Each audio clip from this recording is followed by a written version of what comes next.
That's my new take on it. You like it? I got to move for it. I got to move for that. That's because it's raining here, so it's like boom, and then I end like. That's my new that was take that. on it. You like it? I got to move for it.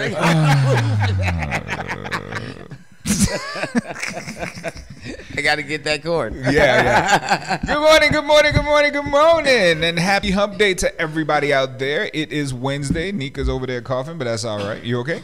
You all right? You got it? All right. I'll just keep going.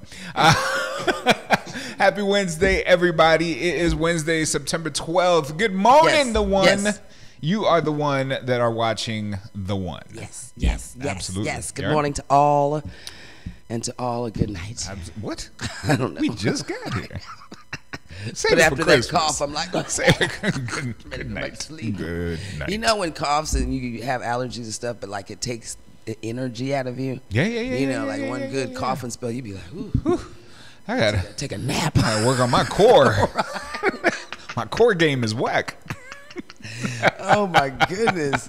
Yeah. Absolutely. That's how that felt. It is a gorgeous Wednesday morning out there. Yes. Is it Wednesday? Yes. It is Wednesday. This week has been ridiculously quite rainy. Weird for me. Why is that? Probably because of the rain and I'm all off. Right. You know what I'm saying? And it's also that time of year where you see that the time of day is changing. You waking up, you know, like I always wake up at 4 o'clock in the morning and look at me. Sorry. Some of us take this job seriously. I don't know why that's funny. Right. I don't know why that's funny, but I'm sorry. 4. You remember 4 o'clock in the morning. Right. Anyway, I always wake up very early, and when I, inevitably, by the time I leave to come here, then it's been daytime. Right. But now it is pitch black. It's starting to be very, very dark when I'm on my way over here. And you starting to see little kids walking to school in the dark, right? So you're like, oh boy, it's starting to get to be that time of year where things are like switching. So that's also why it kind of feels like we're off. I love it because I love fall. When the hour changes, then maybe it'll adjust itself a little bit, but then it'll just be. I so kind of hate the whole fact that we still have to do the changing of the hours. Yeah. Like why? That was for so long ago. We don't have to. We don't have to. We don't have to. Nobody else does in the world. I'm just saying. They're saying that it's because we need to, basically to save energy, save electricity and stuff like that. And that's why it was implemented. But, the rest of the world doesn't seem to have that issue. At this point in time, it gets darker later. But it's also like a mental thing, I think, as well. Yeah. Because I will say this. One thing that I will not miss about being back from the Northeast is the time of day. It gets dark in the middle of the winter. What time of day is it? Man, I will tell you that sometimes you'll be driving home at 4 o'clock in the afternoon and the sun is going away. Oh, wow. 4:30 in the afternoon and it's nighttime. Wow. Yeah. That's ridiculous. Yeah. I'm like, that's ridiculous. At the height of the winter, you'll be driving home, like you're at work and it's nighttime, and you're like, what is happening right now? Now, my issue is that I have I think I told you this before. I have this kind of a little bit of a disorder when it comes to things, right? Okay. So, one of them is. I'll tell her. One of them. Are the voices in my head bothering you? No, they're talking to the other ones. Okay. The ones in mine are like, I got this, girl. You just sit and look cute. I'm listening. No, so something that I've had for years and I never knew until just a couple of years ago is something called sunset disorder. Basically, what happens is I have a hard time with nightlife. And and I've had it for years, and I'm like, man, I just don't want to be out. Right. Like I don't want to leave after 7. And it's hard when I was a DJ. It was terrible because it's like, oh my gosh, I got to start heading out. Like I want to go to bed. Yeah. But I have to start getting ready to go to work. And this is like a thing. Like it's really. And sunset disorder is basically when the sun goes down. your body starts to trigger all the mechanisms that want you to go to sleep. The issue with that is when it's dark at 4:30 in the afternoon, at 5 o'clock, you're like, oh my gosh, I just want to go to bed. Yes, sunset disorder, sunset syndrome, or sunset syndrome disorder, or something like that. Yeah. So there's a lot of people that actually suffer from that. That's crazy. So it makes it really difficult. It makes it, yeah. But once you're out and about, you can stay awake. I'm glad. But the issue, yeah, at least I can. But the issue is that 5 o'clock rolls around. Like, for instance, even now, here's the crazy part, right? Even now, because I wake up so early, I have the hardest time staying awake past, unless I take a nap in the afternoon or something like that, past 9. Oh, yeah. Sometimes 8 o'clock, I'm like, Nini, I just want to go to bed. Time to go to sleep. And then she's like, no. Just give it another 2 hours. And I'm like, another 2? Are you kidding me? 2 hours right is now? a long time. 2 Man, let me tell you something. When I hit my bed, I want to go sleep. Okay, what time it is? It could be 1 p.m. Is that the bed? Oh. People always ask me, Nikki, you're always out and about. Do you sleep? Yes, absolutely, I do.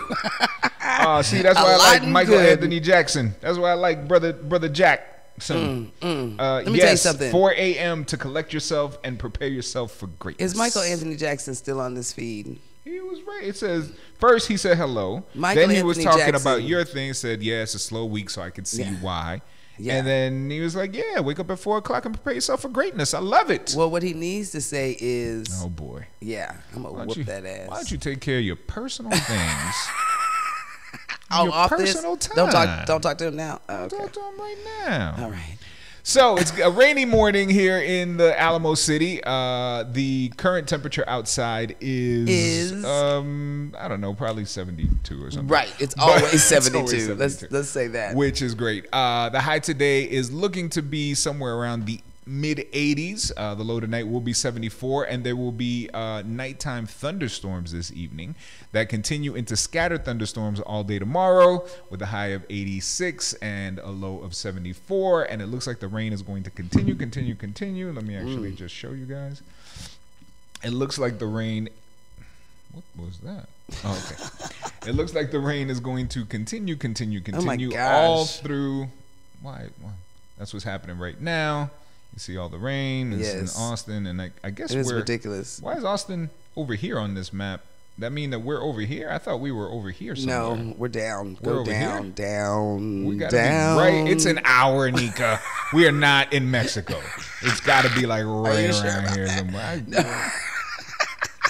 I don't know. A lot of tacos when I drive around this city. Our nickname is Little Mexico. Is it? Yeah. Yeah, but yes. Orale, my people, eh? They ain't claiming me. They're like, stop it. You are Dominican from the Caribbean. Go over there.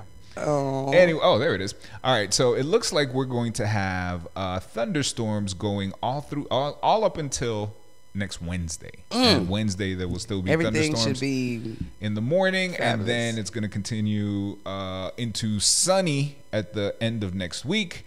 And then back to thunderstorms on Tuesday. But, in the meantime, go outside. Mow that lawn, because you know it's going to have grown over the next few days. And then you got a couple days, get your lawn mowed, get the outside of your house all set before the rain comes again. You can't do anything else outside. Right. Wash your car. Everything is... Don't wash your car. Yeah. Just for it to rain again? Well, you got to wax your car and make sure that you're looking good. Yeah. All right. Do you? You do not want to have the mentality. You know what? I've learned a lot. I've learned a lot of things over the past few days. But wax before the rain. Here's the thing, Nika. Just because I got in the pool doesn't mean I shouldn't take a shower, right? When I get out of the pool, even if I'm going to get back in the pool tomorrow, I still take a shower. Okay, but that's a whole. Right? No, look. No, sir. This is your car. I'm like, no, sir. Why not?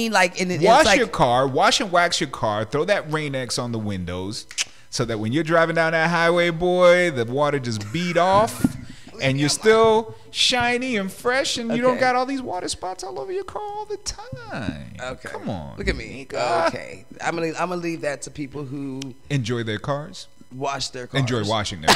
Look at me, wash their cars. I guess Texas is not the. Well, I mean, you know, to me, washing cars is much of a man thing. You know, it's always been in my mind. Like I like a clean car. Right. Also, I'm a female. Not that this is a female thing, but I also live in my car. It is a female thing. So look at this. My side of the seat is. Don't listen to her. Listen, right? So here's the situation. You guys have all seen the picture of the exact opposites when it comes to, you know what, male versus female and cleanliness, right? I'm gonna find it, Nika. No, and I'm first gonna put of all, it up for a car or for a house or for both. No. Yes. Women are cleaner than men, but when it comes to cars, I feel like men go more out with the whole wash and wax and get in the center of the door to and your face right now. Open the door and like go in the little side thing, and you know, y'all like do the most when you wash cars. Okay. I just wash the car. All right. Through the washing drive-through. No. Male versus and female. That is it. Hold on. Because here's the thing. When it comes to when, and I'm gonna show the picture, the meme says it absolutely all. I gotta find it. Look at because me. You know. All right. I wanted to, I guess I have to describe it because I can't find it. Oh, wait. Go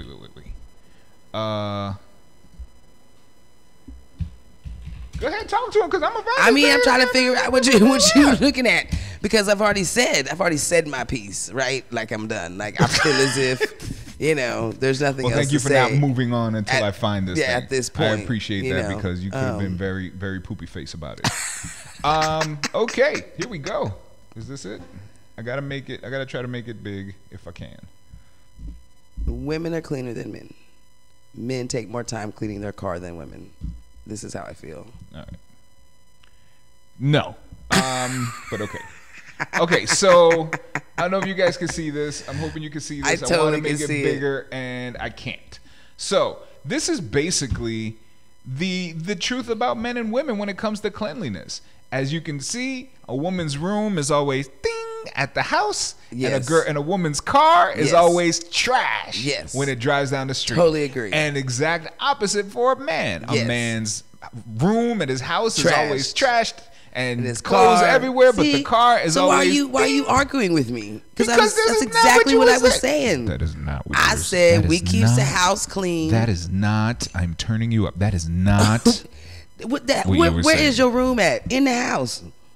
We keep the house clean. You said men are cleaner, and I'm saying that it. Yes, you said that. You said women that are from cleaner. That's what I said. You said women are cleaner, but as you can see, it's only in some things. In areas is what you wanted me to be more specific. Man, listen. So women are cleaner at the house. Men are cleaner with the car.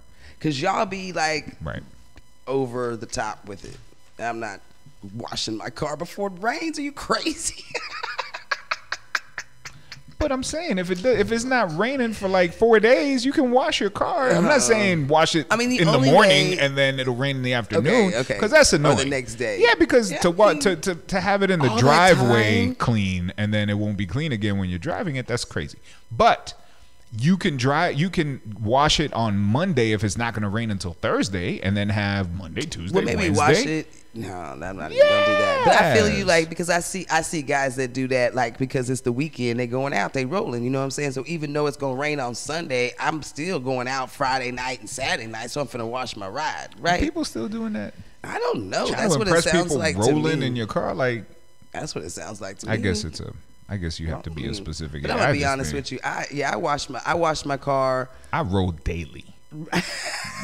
Wash my car for a weekend rolling. I just roll all the time. Well, I just don't understand. Why would you wash it on Tuesday? On a Tuesday? Why not? Wash your car when it's dirty. I'm just messing with you. Why would you clean your room all the time on a Tuesday? You're just gonna throw the clothes on the floor anyway. What? So when I wash, I do everything. Like I wash everything, right? I wash the clothes, the car, the house, my hair, like everything can be washed. Anything that's in the house is getting washed. Everything is getting washed. I understand. Well, we're going to say good morning to some of the people on the feed right now. Peggy Hendricks, good morning. Sean Bishop Davis, good morning. Mia Morris, good morning. Mitch Saul, brother Mitch, good morning. Good morning to everybody. I got a different wave for each. You got a wave for everybody? Hey, ho. Is that? I don't know. That's weird. I don't know that. Yeah. Well, that one, but you know. Well, today, September 12th, we are celebrating a few things. Okay. Okay. Look at me, I'm like, hopefully okay. none of it has nuts on it. Did anybody watch Bush yesterday and his 9/11? Is he out campaigning now? George Bush or Donald Trump? No, Bush and his 9/11 situation. His 9/11 His 9/11 video that he had. I guess it was like, I don't know. I didn't watch that. I didn't even have the Should volume I have on. watched that? I don't know. I'm not a Bush fan as much. So, I don't know. I just want to know if anybody else watched it. Apparently, it was on for a long time, and I think, they probably played it twice. Was it on BET? No. Never mind. Sorry, should I look for it? Do you want me to look for it? I don't know why that's so funny to me. No, BET, no, sir, it was not. Should I see if we can find it? George Bush. Okay, no. See, here's the problem. Here's the issue. When you just Google George Bush 9/11 video, yeah, a whole bunch of partisan stuff comes up. Never mind. Right. Now, anyway, we don't want to look at it actually, but yeah. But it was on, and I was looking at it, and I just kept on saying, like that was my. Welcome to the grunting show this morning. Right. We are grunting our way past the conversation. And then, now I know where I was. We were at a restaurant, so the different TVs was on, and George Bush was on one side, and I think they might have been showing football highlights. So as soon, my Cowboys, they were sucking. So that's okay. I'm sure the Cowboys will be just fine. I hope so, because Lord have Just mercy fine. on my sweet, sweet soul. It's not looking good, man. Okay, we don't got to bring God into it just because you want your team to win. Everybody want God to help their team win. I just want them to help my sweet soul. I mean, if they're going to lose, I Why? need you to calm my soul. I need to find comfort. I need to find comfort. Find comfort in your arms, and Lord. where they are. Okay. In their world right now. Okay. I mean, wow. There is a lot of, and because one thing that I can't stand. One thing I can't stand about teams, and that I have no affiliate. I mean, that I'm not playing on or whatever, and I'm just watching. Like, why when you suck for the whole freaking game, and the last 4 minutes and 53 seconds, you want to start playing. Like, you want to show up to the game. Why do y'all do that? That's really bad and heart-nerving on all of this right here, right? Suck, and then you want to pass, go, run, woo, like it's the first 2 minutes of the game. Dude, where you been? Like, we're down 42-0. That means nothing. Really pisses me off. In football and in basketball, I need y'all to do better. We need to show up for the entire portion of the game, 48 minutes or however long football lasts, man. I need y'all to be there the whole time. However long you gonna play. However long these games be lasting, I need y'all to be there the entire time, because you make too much money for you not to be there the entire game. It seems like it makes sense, though. What makes sense? Being there the whole game? No. It would make sense to play as hard as you can to show the whole up. time. Yeah. But no, it makes sense. Like, if you're not doing very well, that means that the other team is outperforming you. I mean, if you suck, you suck. No. If you're not doing very well, the other team is outperforming you playing sports. Mm-hmm. And so it stands to reason that once you're way up and the game is almost over, then the lesser players get some play time, and maybe they're the ones that are at your level currently, and then the starters will always stay in to try to get some points on the board. I understand what you're saying, but it goes both ways. Because a lot of times, is that how it works? I don't watch as much. Depends on your team, because like the Spurs and Pop, he take everybody out. He'll let the third string play the whole game if his starters ain't acting right. So it could be third string against third string with Pop's ass. And a lot of people, if they are losing that bad, they'll pull their star players because they don't, why risk them getting hurt or anything if we lose them by 40 points or 4 touchdowns or whatever the case may be. That makes so sense. A lot of times, I mean, you've had some games where when these big players like a Kobe or a Shaq or all these different back in the days, or there's some players that literally when they come out the game, whoever is defending them comes out the game, so they get equal amounts of rest as well. So as soon as that starter comes out, so does the starter for the other team too. Okay. So it just depends on how that coaching situation is going. But all I know as a fan is I'm gonna need you to stop showing up at the last 3 minutes. Work that out at the beginning of the game. That makes some sense.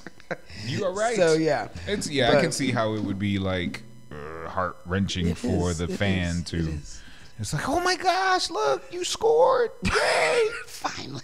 Can we have done that 3 quarters ago? And then, of course, the dude that scores or whatever wants to give you one of them. I did it. Ezekiel wants to be like, eat, man. I need you to eat in the first quarter, fool. Go sit down. Good job. Go sit down. We've been starving all game. Now you want to eat? Don't make no sense. You think it's just their way of like, I broke through the wall, and then like trying to amp themselves up? As an athlete, you must do that. That's your self cheerleader.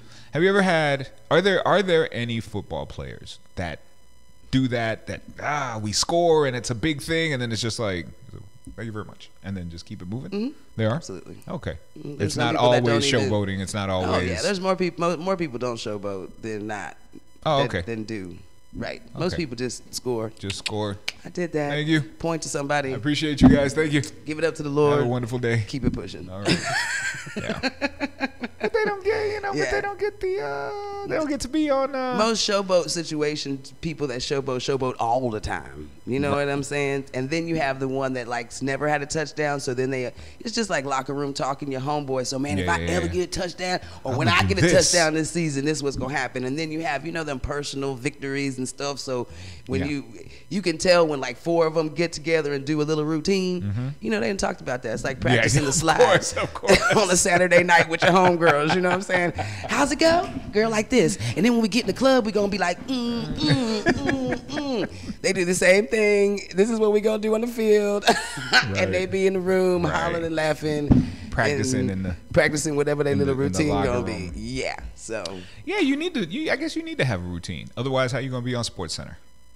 I'm trying to tell you, Sports gotta Center, get them if you just seconds of fame, baby. Unless you scored 12. You will and after 20 years. Like a Witten. That's a solid player, man. He's so awesome. I love Witten, but he's gone. So they've talked about Witten more this year than when he played.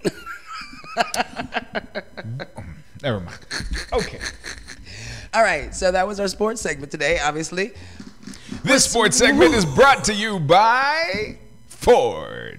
That was a fake ad. A lot of people thought that Ford was doing the stuff with Kaepernick. I was explaining it this morning. Yeah. It's like that one was a fake one. Yeah. But imagine.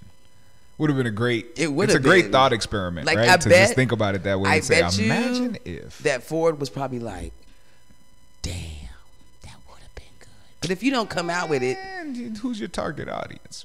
Well, yeah, right. For Ford, you're so right. Who's the target audience, and would you have lost too much market share if you would have done that? Maybe just for some companies, it's just a good idea to just sit back and just keep doing your thing. Black men have Ford trucks. They got those. Pretty sure. I mean, look at me. I'm trying to think. Ford sells everybody. I mean, it also depends, right? So it's not just Ford trucks, right? They don't just sell trucks, right. But that's what they would all that stuff, and that's what the ad was saying, like Ford tough. Yeah. Imagine. Yeah, that's all I gotta say. Yeah. Imagine. I don't know. I'm sure we buy. Look at me. We buy Fords. Yeah. Come on. Everybody buys Fords. Everybody buys Fords. You can't. Fords. They wouldn't be so big if not everybody bought them. Look, the Ford Escort. Everybody had a Ford Escort back in the day, didn't they? Who among us didn't at least have 1 or 2 friends with an Expedition? Oh, everybody had an expedition. That's what I was saying. I think we buy Fords. Of course we do. I'm like, probably not a lot, but who didn't have an expedition? Who didn't have what's the other one? The smaller one? I don't remember, but yes, the little SUV situation with Ford. Everybody had one of those. The SUVs, and they all we used to call them Jeeps, and they all had it in the two-tone. They tried to get that two-tone color.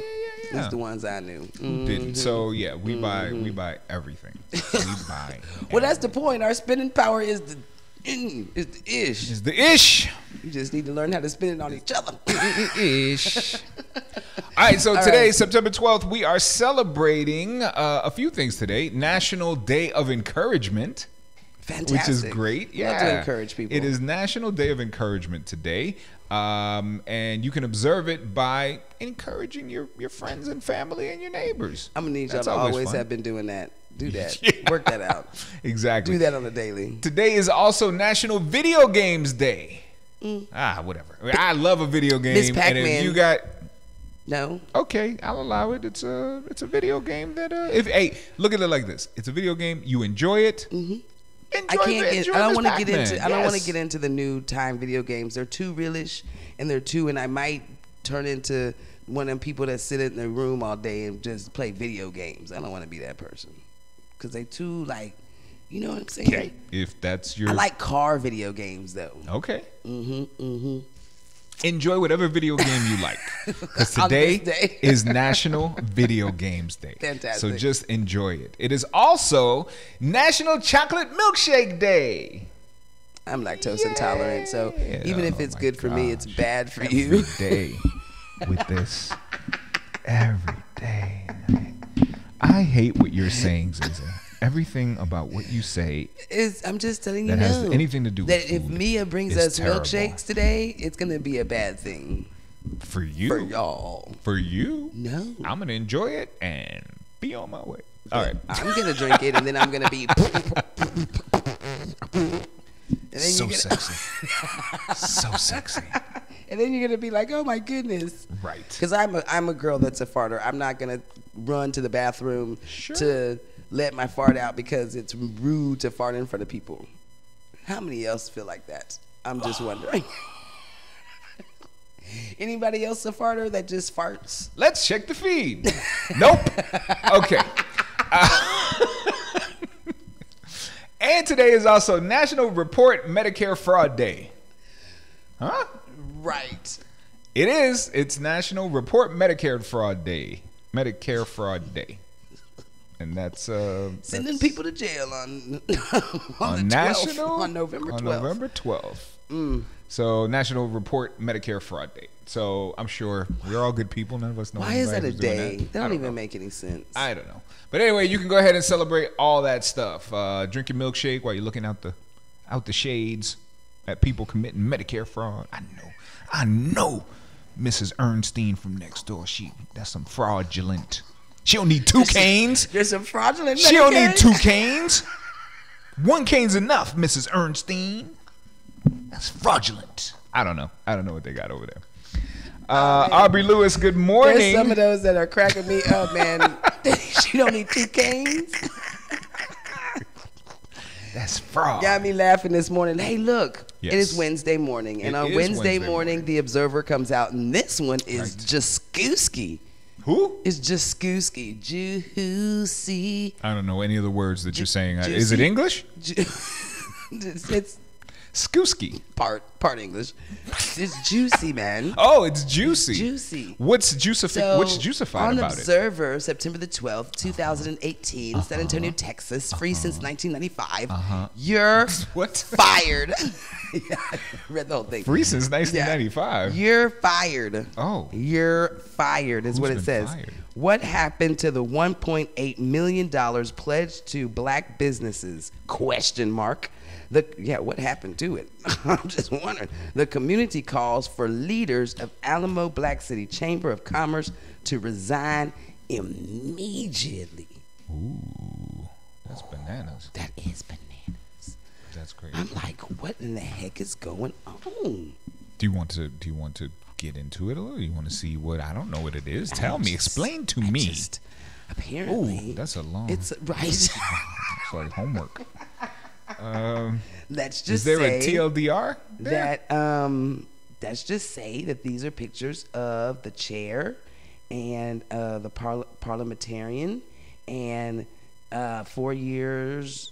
Let's see what happened to the $1.8 million over 4 years pledged by Bexar County Judge Wolf to support advancing black business. Initially, there was a great excitement about a first-of-its-kind program. Before the program started on July 22nd, 2018, County Manager David Smith identified stakeholders who exposed a major problem with our chamber. The Alamo City Black Chamber is not at all responsive to anyone or any entity. There is no sense of accountability. On August 3rd, we reported the chamber did reply to the county manager. I don't know. I don't want to read all of this. It's not on the air, but wow. Yeah. One thing that surprised me when I learned, and I'm not sure that everybody knows what exactly a chamber of commerce is or does. Right. And the thing, I think the most surprising thing to me when I learned about what chambers are is that they're not governmental agencies or entities in any way. Right. They're not appointed by government. It's not a government thing. What it is, though, is a midway point to an extent between business owners and government, right? So they're, in a lot of ways, it's kind of like a union, but it's still a private club, right? It has something to do with government and funding and stuff like that because they're in the know. Right. But essentially, it's a private entity like any other business would be. It's just a private thing. Right. So, that was one of the main surprising takeaways that I took from learning what chambers do and who they are and whatever. And they've been around for forever, a long time, and everybody's got one. And it's huge. Yeah, every city kind of has either one, sometimes two and three, depending on what you're doing. When you said every city, and you're right, every city, but I mean every one. Like there's every culture of a chamber. You know, well, that's not everywhere. That's not, so that's like I don't think that that's everywhere. Like I started learning about chambers when I was in college a little bit. In different cities where I go, I don't always see a myriad of chambers for a city. I'll see like certain chambers that might be popular, might not, you know, and certainly you don't want to have a chamber. Again, it's a private organization that takes membership fees and dues and stuff like that from its members. In order to survive, you know, you can survive if there's enough of a single organization. Well, we have Hispanic chambers, Black chamber, the Alamo City chamber, this chamber. I mean, we got all kind of chambers, and it goes different races chambers, like it goes across the board. Yeah, but I'm sure if you go to, let's say, Cibolo. They don't got the Black chamber and the Hispanic chamber, Cibolo has the Cibolo like probably one City Chamber of Commerce, Chamber of Commerce. No, but bigger cities usually do have, since it's so diverse here and so diverse in and it's not New like York you can't join the other chambers. Like that's what they encourage you to do, because that increases your network and your business opportunity. But it's just crazy. Like there's just a lot of chambers. It's a lot of chambers. I mean, there's a group of trying to put it together a different Black chamber for San Antonio, because I assume the current situation is not liked by a lot of folks, so they're like, we need to do something a different way. So there's people that are putting together a different Black chamber for San Antonio right now. So I find it interesting, you know, like you said. I mean, it's just, again, you pay dues, you do this stuff, but that's always been my question too. Like, what is it like? So if I'm a chamber member, what now? Right? Does that just, what does that do? Does it give me a point somewhere? It really depends on what the chamber is doing. Did I start making some more money somewhere? No, it depends. No. It depends on what the chamber is doing. It will open up networking opportunities for its members, depending on what the chamber is doing. I'm going to go back to what you said, because depending on what the chamber is doing, and how they've connected themselves and how they've created an opportunity for their members, and whatever the case may be. Look at it like any other organization where you get to, you know, B. Michelle does these mixers, right? So look at it like one of those kind of situations, you know, like all the members get to go to a breakfast, or all the members, you know, we're having an event for our members, and then you basically go to these things and mix with other chamber people, like Fam Club. Knowing that I don't think it's like fan club as much. I mean, The because fan club? Because what we're provide a network for our members, and they're going to pay dues. The fan club? The fam club. The fam club. Okay. Yeah. You can't just throw that at me. I just threw it out you like that. Know, like you say, Michael Jackson, I know what that is. Right away. The one fam club. The fam club is still in development. Right.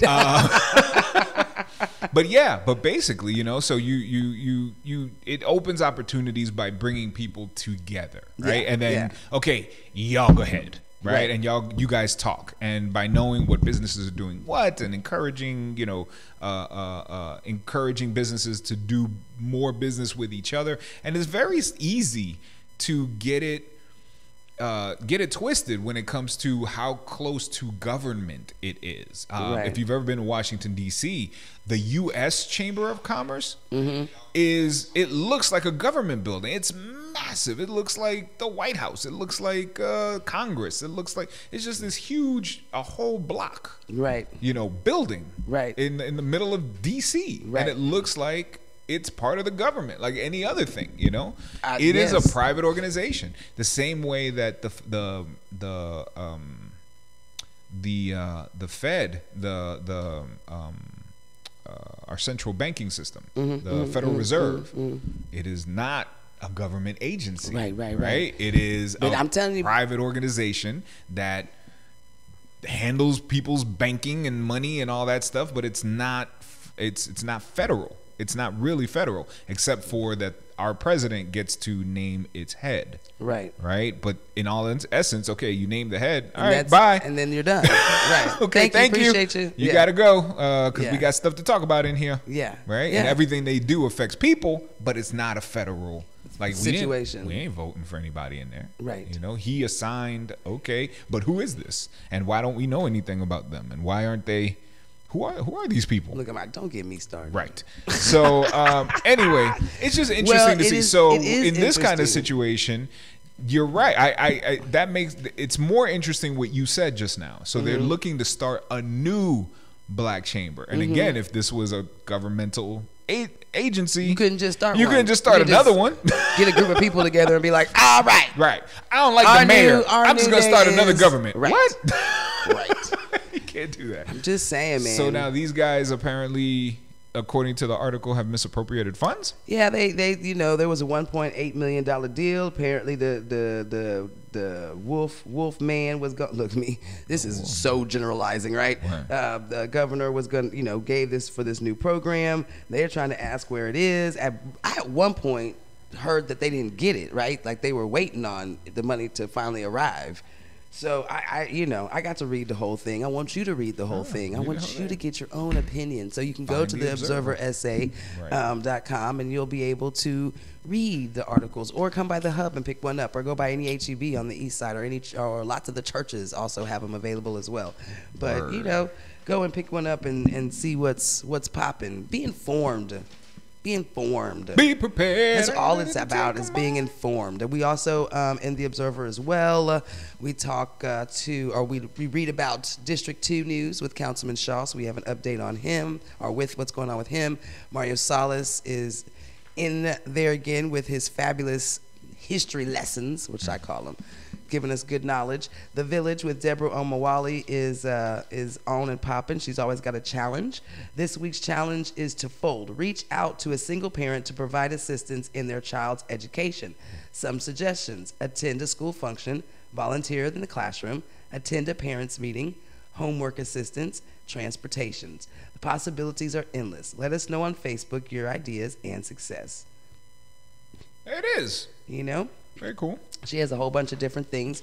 Last time it was to take a picture with your neighbor, and post it up. Right. So that's cool. She always has something. And then of course we've got our fabulous The One Media page that updates you on events and businesses. 10 years for Second Verse. 10 years. 10 years. Nice. They've been doing their thing. So, congratulations. Yeah. Guys. So on Friday, Glow Dizzle will be in the house, and we'll also be over there at Second Verse at Continental Cafe supporting 10 years. So that's amazing. Cool. Yeah. Congratulations. So yeah. Congratulations. Vocab, Glow, and Mr. Kenton, all of y'all doing your thing. Football Sunday at Tanks. We'll be there this Sunday. Rain or shine, 12 to 3. Let's make it happen. And it might be 3 to 6. I don't know, but we're going to make it happen. Rain or shine? Rain or shine. Well, we have to be rain or shine. It's raining for the next 15 days. It is raining for the next 6 days, but you know. And then we get a break, and then it starts again. And we get a break. I feel like it's going to be every Sunday. It's going to be raining. No. So the break will be until the following Tuesday. So it'll stop raining on Wednesday. No, on Thursday, and then the break will be until the following Tuesday. So we'll have a good Sunday with no rain. I mean, but not this Sunday. So come out. Next. Rain or shine, come out. That's all I'm saying. Right. So yeah, good stuff. Very cool. Okay, so Hurricane Florence is about to. It is 24 hours away. Well, a little bit more, maybe 30 hours away from bearing down on the east coast of the U.S. We could just show you a little bit of what these. Sorry. And of course, many people are like, don't be silly and not leave if you're in that area, right, and go to safety. Right. Yeah. No. What's happening is, there's a lot of it's hitting the Carolinas. This morning, the latest update was that it's actually in the track. It's going to be taking a sharp turn. Right. So but after it hits land. So the idea was that it was just going to come from the ocean, hit the Carolinas and the DC, Virginia, and then a little bit further south into Atlanta and stuff like that, hit all of that, and then keep going into the country, and then eventually fizzle out, to a bunch of rain, a rainstorm, a tropical storm, and then just some depression and rain and whatever. Yes. But the newest track has it hitting the coast and then going down the coast a bit. No. Yeah, so now people that were fleeing the Carolinas to go to like Atlanta or have family in Georgia now may have to go as far south as Florida to find a way away from the path of this thing, right, because it's going to hit and then start going south a bit along the coast of the United States. That's obviously these are just predictions, but they for sure know where it's going to hit land, and that is going to be tomorrow afternoon or evening. There's a lot of islands, in case you don't know, there's a lot of islands that are just off the coast, the east coast of the Carolinas and Virginia and all that. There's a bunch of little islands. There's some barrier islands and stuff, and people live there. Right. People, enjoy life right there. And with some of these islands, there's one way in and one way out. Right. So they're working right now to evacuate as many of these people as possible. They have made it so that basically the bridges, all the lanes, the incoming lanes, the outgoing lanes are all going out. Nobody coming in. Right. And they're really asking people, in case you're listening, guys, or you have loved ones that live in the path of the hurricane, that thinking, oh, I'm going to just ride it out.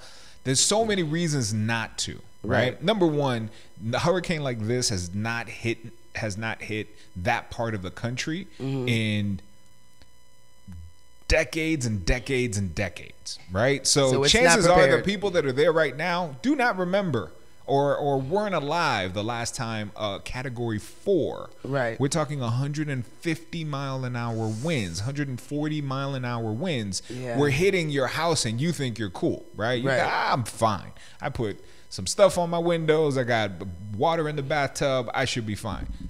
No, right? Because these are the kind of hurricane winds that will take your roof off. Yeah. Like, literally. You think you're fine, right? Yeah. Because, my house is steady. This will just rip the roof right off of your house. Not like a tornado, but it can happen. Ask people in Florida. It's not a Category 5, but it can happen. The other thing is, even if you don't think about it for yourself, right? I'll be fine. Think about it for the people that have to go in and rescue your ass, so to speak. Right. So please excuse my blunt language, but that's what happens. Look at what happened in the Florida Keys during Maria. The people that wanted to stay out there Because, you know, Florida, it's hurricanes all the time. Well, but what happened when all those bridges were down and people had to risk their lives to go get you? When they have, right? And when they have those mandatory evacuations, because I remember one of them that was like, they told everybody, we're not coming to get you. Right. Like, and you they can't. must leave because we cannot. cannot, what you say, sacrifice the lives of all of these people who, you know, are for real to come get you because you didn't want to leave your cat, so you didn't want to leave your whatever, you know, grab everything. Or you didn't want to leave your house, or you thought that you were fine. I'm not. It's a hassle. No, you know what? And they tell you we're not coming to get you, so they can't. They can't. I mean, they will eventually, but will you be alive? Right. Because once by the time it's safe to come get you, then okay, we can. It's safe. We can go get them. And I feel like there's nothing wrong. I feel like there's nothing wrong with saying that. Like that, sometimes you have to say stuff like that to get people to, you know, because someone's thinking, oh no, they'll come get me. No, we're not coming to get you. No one's coming until the hurricane is gone. Nobody can come get you. No and one's here's some of the coming. crazy parts that people don't understand either. 911 isn't gonna work. Right. Like who's not only call? Even if your phone works. Right, which it may, right, but even if your phone works and you dial 911, those people have evacuated. Then nobody's gonna answer the phone because those people left, right? So it's just you and the elements, trying to figure it out, right? So guys, you know, we're saying a lot, but the truth of the matter is, if you're listening and if you're out there, or if you have loved ones who are out there right now, just talk them into being safe. If they're just thinking that, oh, I'll just ride it out, it's too much of a hassle, no. Living is not too much of a hassle. Staying alive, surviving something like this is not too much of a hassle. And if you're underestimating the rest of your family too, because the rest of the family is worrying about you. Yeah, everybody that lives in other places that's calling you and thinking she's down there, she didn't want to leave, so now they're worried until they're not. And it's the desensitization of watching it on television too, right? So you're watching TV and you're like, oh, okay, it's not that bad. It's not gonna. I mean, I see people surfing out there. Like what? People are still walking down the street. Yeah, no, don't do it. That's not that. Sometimes hurricanes are duds, and that's what you get. But watch footage or send people footage of Puerto Rico. Send people footage of the Keys last year. Send people footage of Hurricane Andrew from Florida, how it devastated South Florida. It was a Category 5. Yeah. 20 years ago or 20 plus years ago.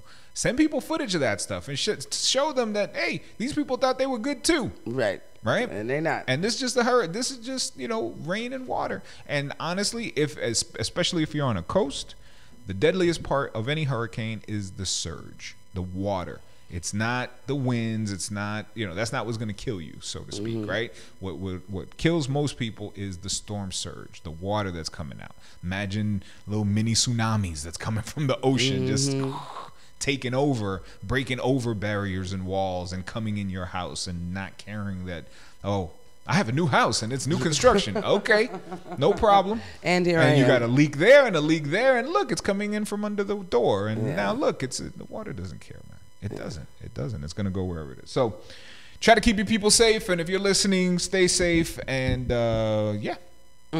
love is absolutely love. I tell you. So hey, Kaepernick.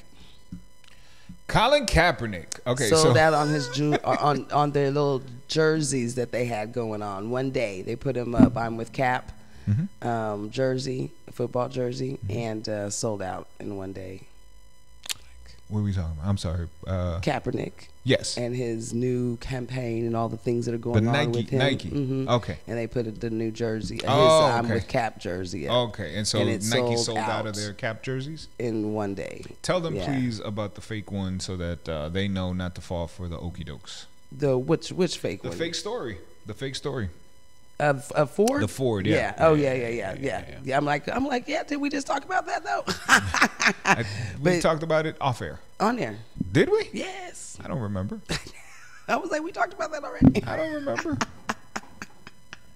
But yes, that happened. It was off air. I swear. I swear I thought it was off air when we were talking about that. No, tell Zay that we already Somebody talked about tell me. Ford and the fact that you got to excuse me. I have sunset. What's it called? Sunset. Sunset disease. I have the sun, and it was dark when I got in this morning, so I was already. He's already out. But yeah, but I was excited to see that. I was excited to see that, you know, so far so good as far as the Kaepernick campaign. And it'd be interesting to see what happens going months out, right? Because it looked like Nike, as far as their stock goes, it looked like they took a hit early, like within a day or so, the stock dropped like 3% or something like that. But then within the following few days, it recovered like fairly quickly. Many people went up a little bit. Many people bought Nike stock at $80 a share that they had for one day. I had lots of folks talking about that. Right. I'm like, God, goodness. That they had for the day. Yeah. So a week later, it had recovered and went and ticked up a little bit, but that's the reaction for people that are, you know, I'm just going to support. Right. It'd be interesting to see going out a month or 2 months whether it mattered at all. You know, as far as the bottom line, their money goes. You know, and I feel like it's not, because it's Nike. Like, right? Like, it's Nike. Everybody's favorite athletes, Nike endorses. So you know, so at the end of the day, you know, the next worldly scandal takes over what's going on here. You forget about it and you go buy your new Jordans that came out again for the 10th time. Or you go buy your, you know, the next basketball person or tennis person or golf person or whoever person that's got a shoe, and you go out and buy their shoe, or you go out and buy some because they on sale, or whatever reason we buy things. That's going to continue after this. Now, and people are always so brand loyal too when it comes to certain things. How you gonna, even if a thing, you're gonna have the type of people that are just gonna, I can't take this Adidas shoe. I gotta go back. I'm not gonna buy anything besides. I'm gonna be mad about it, but let me get these. Let me get these Nikes. Because these are my shoes. Yeah, these are mine. And then your workout gear, and then I mean, it's just so much. And everybody tends to have a brand. I read a fascinating psychological article. It might have been Psychology Today, but it was years ago, where they were talking about where people form their brand loyalties, right?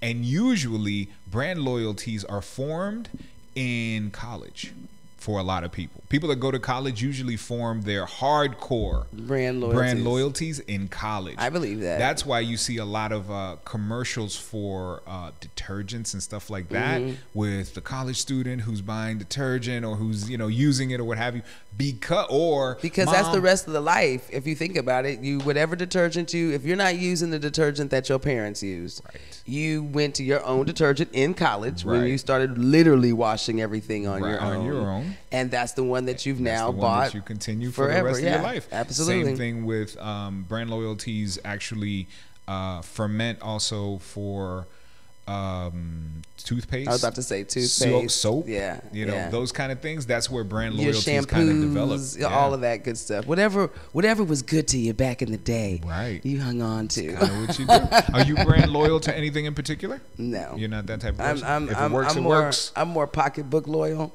Okay. I'd be like, yep, that fit right into what I had today to spend. Yep. Fantastic. 106 for the Colgate, 103 for the Bowlgate. I'm gonna get the Bowlgate. I'm going for the Bowlgate. Look, says it's comparison to. I've got no FEMA comparison to Noxema.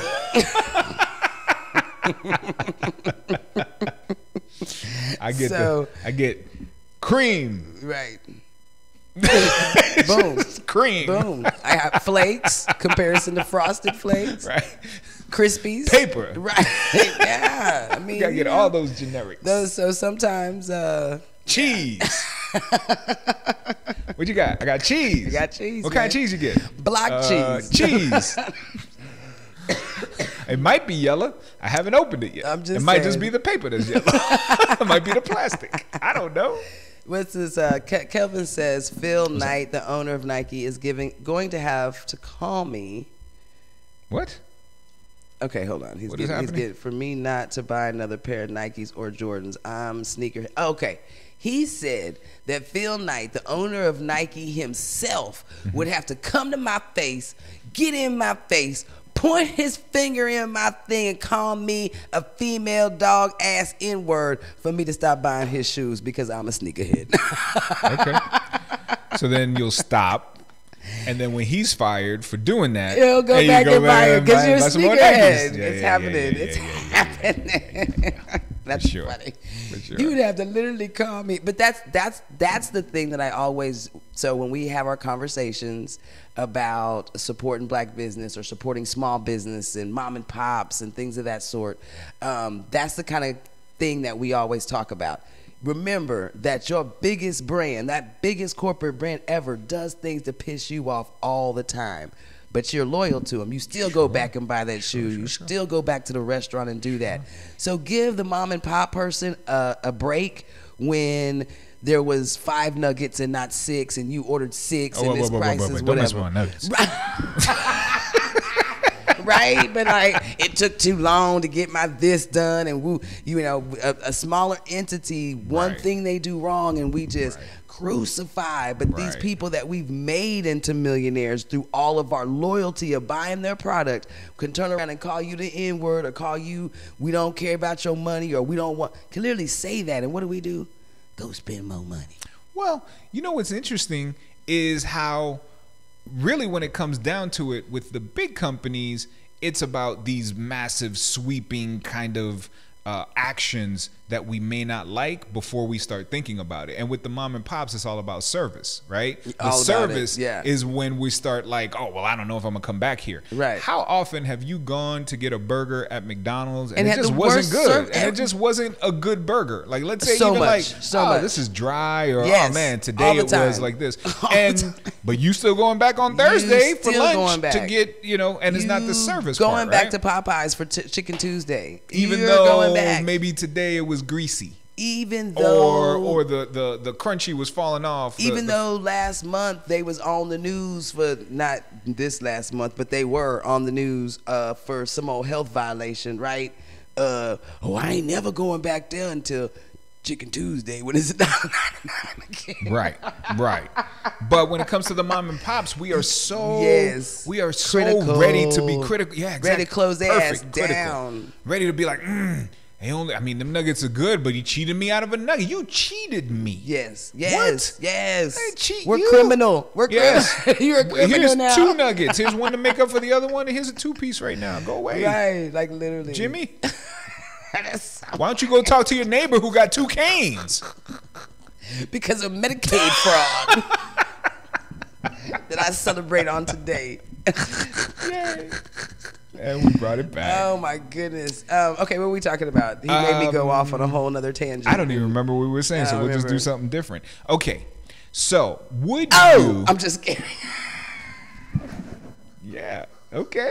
I'll remember. Go ahead. What you got? I know. Would you vote another celebrity into office? Like, now that we see what a Donald Trump does, Ronald Reagan, the reality show icon, so to speak, we see what happens. Do you think that ruins it for all celebrities that want to run for office? Because prior to that, there were a few celebrities that, Ronald Reagan was an actor extraordinaire at some point. Arnold Schwarzenegger, California governor. Mr. Kanye Kardashian cannot run, if that's where we're going. That's not where we're going. Okay. Even though he said, But it looks like there is another somewhat celebrity person who is considering a run. Okay. And he basically told TMZ Sports yesterday, in all seriousness, that if the numbers look good, I'm jumping in. Who is it? It is Oscar de la Hoya. Right. I'm just going to wait for her to finish laughing. What you got? Nope. It's still going. Oscar de la Hoya is completely serious. Yes, he's Oscar De La Hoya. Right, Oscar De La Hoya. That don't even look like that's not This Oscar is De not La Hoya. Oscar De La Hoya. I just stopped the Okay, I don't even look like Oscar. That looks like oh my gosh. Oscar De La Hoya, man. Oscar De La Hoya. He's one of our San Antonio peeps. He's off. Maybe not. I don't know. Look, man, I wasn't ready for Oscar De La Hoya, but I'm gonna go with no. No. Why? Why? Why? No reason. I have no actual valid reason of no. Okay. Just no. No, thank you. He's gonna have to come to me. Unsubscribe. He's gonna have to come to me and impress me. I'm trying to get you the article so you guys can see it, guys. He's gonna have to really impress me with his words. Look at Oscar De La Hoya, man. I always thought he was a little cutie. Nah, man, I can't. I don't know. It's not a bad thing, like, but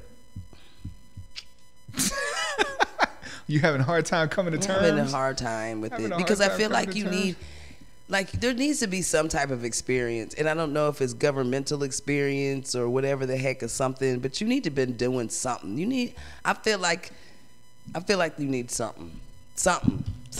Like, we just not gonna go off the football field into the White House. Hold on. So he's not, right? Because he hasn't really boxed in a minute. He's a not only a multimillionaire, but he's a businessman who makes other people multi-millions of dollars, right? Businessman. Exactly. So that was part of the selling point for Donald Trump. Oh, he's not just famous.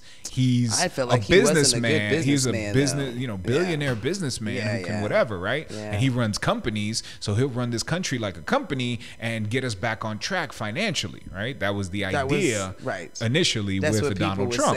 That's what they were saying. Right. So along that same line, if those people still feel the same way, would they vote? Number one, if you blacked their eyes and didn't say the name, but just gave the credentials, would they vote for that same thing, thinking that a person who runs $1 million company and makes other people millions of dollars when interacting with him will then be able to fiscally run the country? I say no. I'm 100% with you. You need some kind of civic something. You need some kind of civic experience in the world. Because we see what a businessman does. He doesn't give a crap about anyone but the things that work with the business, right? Which we can't blame, because anybody who's done a business, you don't work with things that go against your business.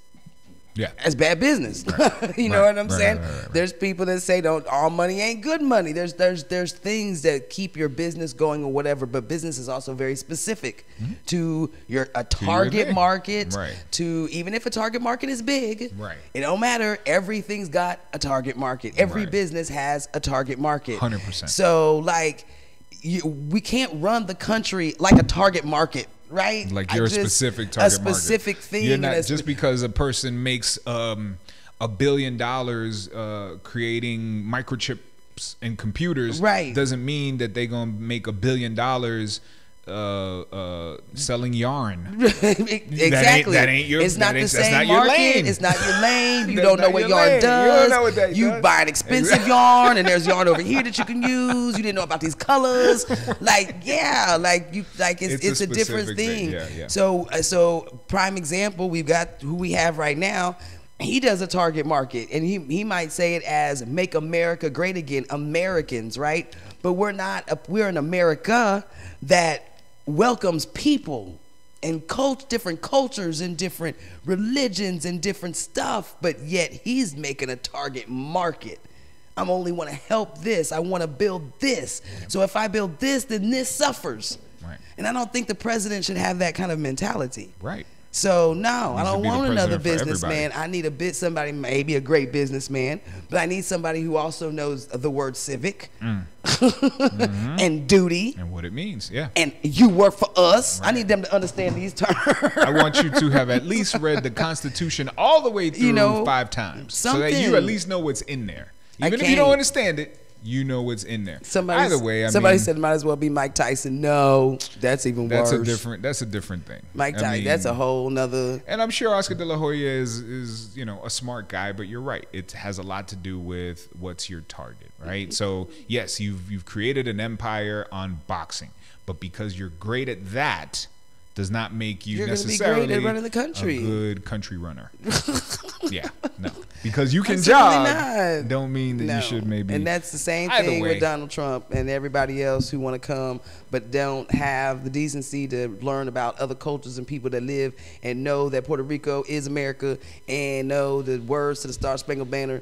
And before you start talking about make America great again and you don't even know What are you making great? what America is made up of. You know what I'm saying? Like, you're Right. killing me, dog. Right. What are you doing? What are you doing? Killing So me. anyway, so Oscar De La Hoya, now, if boxing you would have said legend, somebody like looking Elba, Idris Elba. Idris Elba, Why? he still can, but he's fine. He's just fine.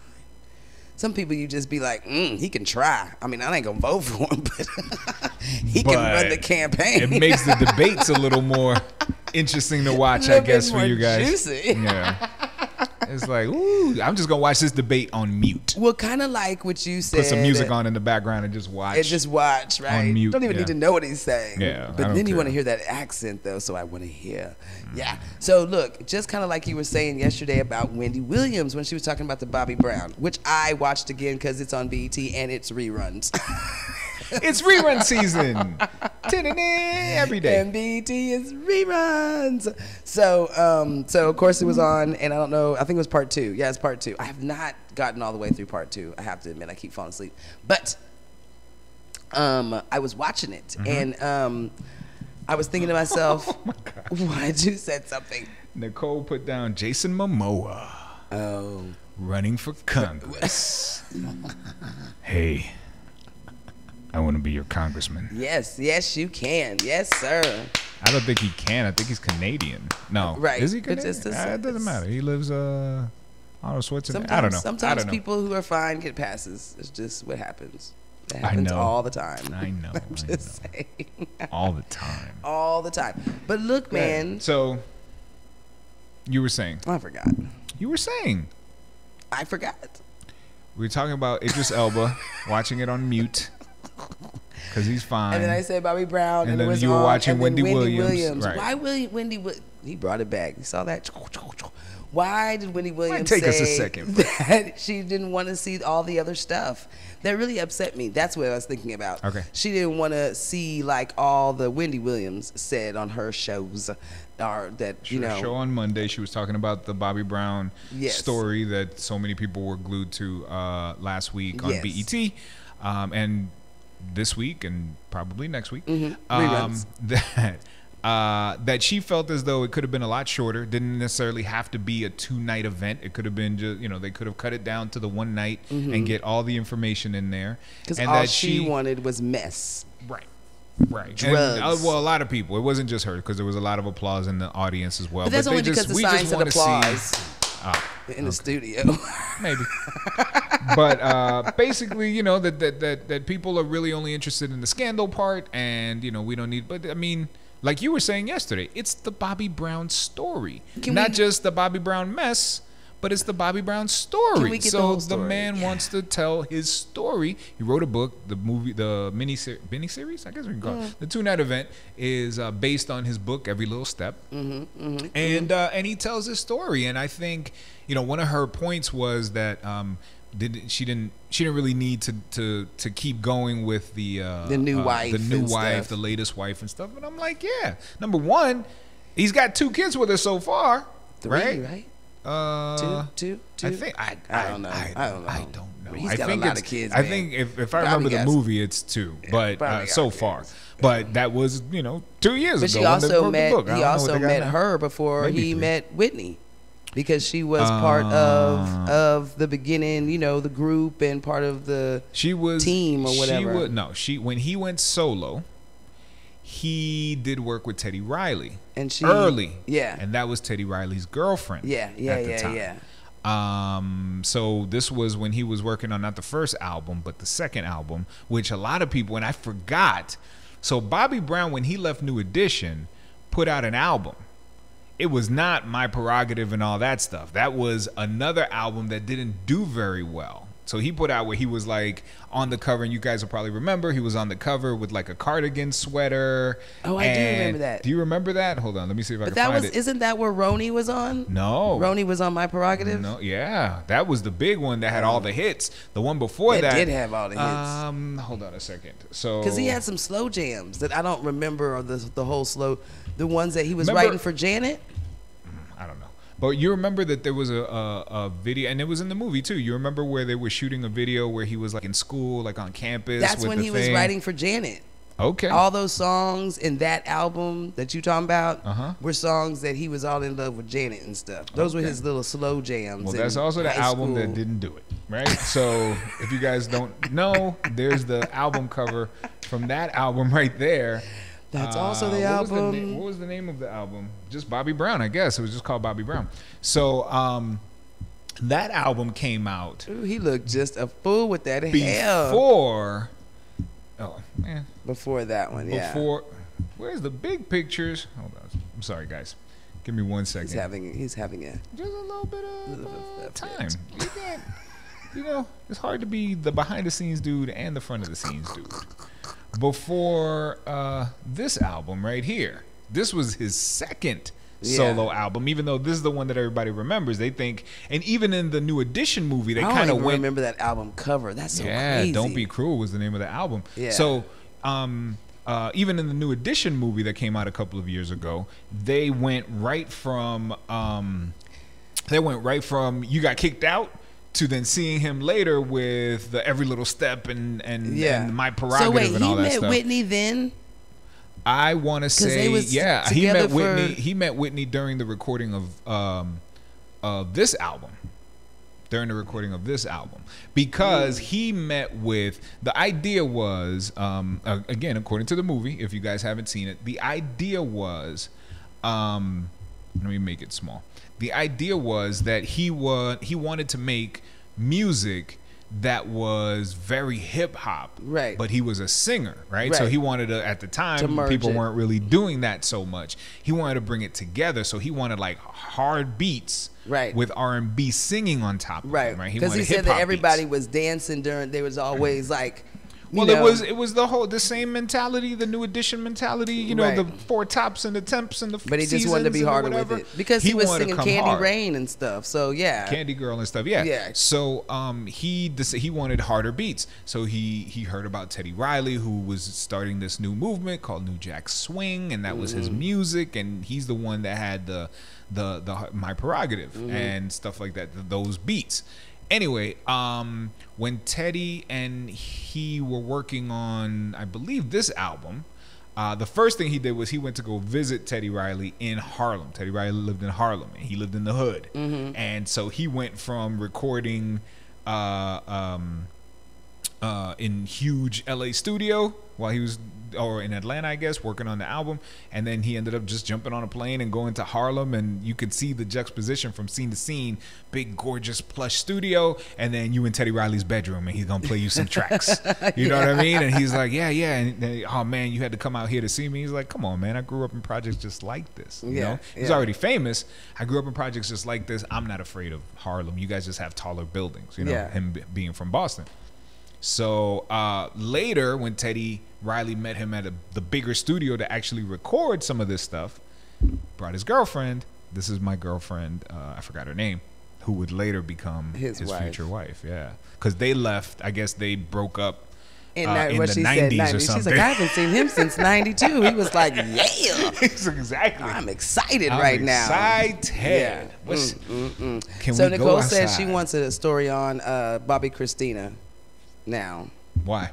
Okay, I mean, I can see that. I want to see. I mean, if we're going to do that why?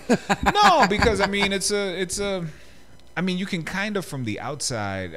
Obviously, we never know, but you can kind of guess where all the stuff was coming from, right? So, I mean, you're being raised according to the movies, according to what you see in the movies, and obviously what was in his book. You see her kind of being raised in this bubble.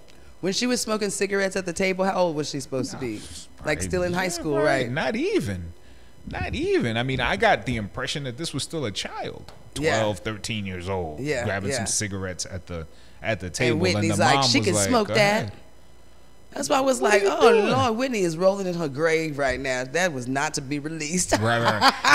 If it's also true, that's the other thing, right? This mess is not to be released. So I can't even imagine Whitney Houston. You know, I can. That's the whole thing. I can imagine it. I can. It actually that's the makes hard part, right? All the sense in the world. Right. But then you're like, Whitney Houston, you're giving your daughter cigarettes at 12 and 13 years old. Right. You crazy. Right. You crazy. It's hard. It's really hard. You know, disconnecting from a child like that to an extent, and then now I got to go back and listen to the words of her music. Did she write her music? I don't believe so. Probably not. You know, it would have been a completely different Whitney Houston world was a massive machine of dealing with David Foster and people like that who were just writing. Because if she was write music, it would not have been about whatever the hell she was singing about. Because her life was like, I don't know. We would have got like a crackish like song somewhere. I don't know. I honestly don't know if how much of Whitney Houston's music she wrote. But when you're at that level, you're really going for, you know, cream of the crop kind of stuff, and you're not necessarily the one that's writing everything anymore. Like a lot of times when it comes to some of these massive pop stars, yeah, maybe you wrote a lot of your first album because you're a good, talented songwriter too, right? Or you wrote songs for other people and they got put on because your songs were so good and I'm going to sing my own, and you were able to get a deal that way. But when you're dealing with like a Whitney Houston, a Celine Dion, Janet Jackson, a Madonna, people on that level, they're really just people are pitching them songs. They just perform. They're performing these songs. They're pitching them songs, Life and is you know, even perfect example. Whitney Houston did not write "I Will Always Love You." That was Dolly Parton's song. Oh yeah. Do you know what I mean? Yeah. And her biggest, you know, so many people's biggest songs. She sung it so well. And she sung it very well, but she didn't pen that. No. You know what I mean? And it wasn't like, Whitney, write me a song for The Bodyguard. No. It was like, look, what's out here? What are we gonna? and what some people don't realize is that there's Whitney, also kind of these exchanges. Yeah, no. There's some of these exchanges at like ASCAP and BMI, like the music publishing people, where it's really about songwriting. Oh, yeah. Right? So people will say, okay, I wrote a song, and then they start submitting to artists through their publishing, because those people make money. Those people make money. What? Yeah. Oh my god. Yeah. Oh my gosh. You definitely want the song that you wrote with the music that you put on there to go big. Whether you sang it or not. Yeah, I sing it or not. That is for sure. Oh my god. But that's the other thing that, you know, we talk about our communities, right? Is we fight so much to do the thing that looks so pretty, which is be in front of the camera and be on the stage and be the dude shooting the hoops. But you know, the owner, the producer, the executive, these are the folks racking in these dollars and paychecking everybody. Bright lights is enticing, but you know, Jay-Z said it. Bright lights are enticing, but you know, when you look at it, whoever's paying LeBron, hello. Hello, what you do, boo? Right. LeBron I is need rich, to know who's writing LeBron's paychecks. But the guy who's paying LeBron, right? Yeah, that's the guy. The guy who's paying Will Smith. Exactly. Yeah, no doubt. Okay, so new movie this weekend, The Predator. Right? Remember the Arnold Schwarzenegger movie from back in the day? I do. Predator. I don't know if I liked it that much. Well, it was one of his iconic kind of movies, I and remember. It ended up launching a whole franchise of Predator movies. I definitely don't like Predator things. 2.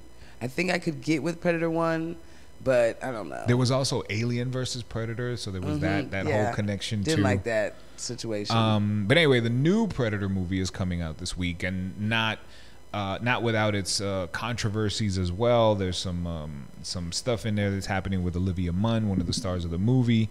That's crazy controversial, but you know, since she's been outspoken about it, then it seems as though the other actors in the movie are now supporting her, because part of the issue was that there was a convicted sex offender that was in the movie. Oh, right, Lord. and was put in the movie and had a scene with her, and she was like, "Yo, I need that scene taken out." Like, I don't want that in the movie. Like, she didn't know until after the movie, and then she was like, "Whoa, wait a minute, this dude, no, you take that scene out. Yeah, it's not pivotal to the movie, and you need to take that out." Yeah, why am I making Whoopi with the convicted sex offender? No, not saying that she was making Whoopi. She just had a scene with him. Like, Whatever. he was in the scene with her. That's even better. I'm glad she wasn't like, doing anything like physical. Wouldn't that make you feel nasty? Like, so, mad. You know what I'm saying? I'd be mad. Exactly. And part of the issue was that, it was the director that put him in the movie. The director knew him, but then the director was like, I didn't realize this about his past. It was just a whole kind of thing. The whole thing. But she was the only one that was outspoken about it after they found out. You all right? Is that a snake? Where? Oh, that's the predator. Yeah, that's him. Okay, so here's the thing. This is a different thing, right? I don't do snakes. I know. All right, so I will, snake-like don't watch. things. So what's happening is the news story that's come out is that Arnold Schwarzenegger was supposed to make a cameo in this film, right? He was supposed to play in the new Predator movie, but it was just a cameo. It was one of those situations where in the third act something was going to happen and he was going to, come onto the scene and it was, Arnold's here or whatever, because he defeated the first. I don't think he was going to die. It's Arnold Schwarzenegger, right? But he was going to be pivotal to the story, right? Mm-hmm. So when he was pitched the movie, he turned it down. He's like, no. Why? Might you ask? The story has come out that it was because it was too small.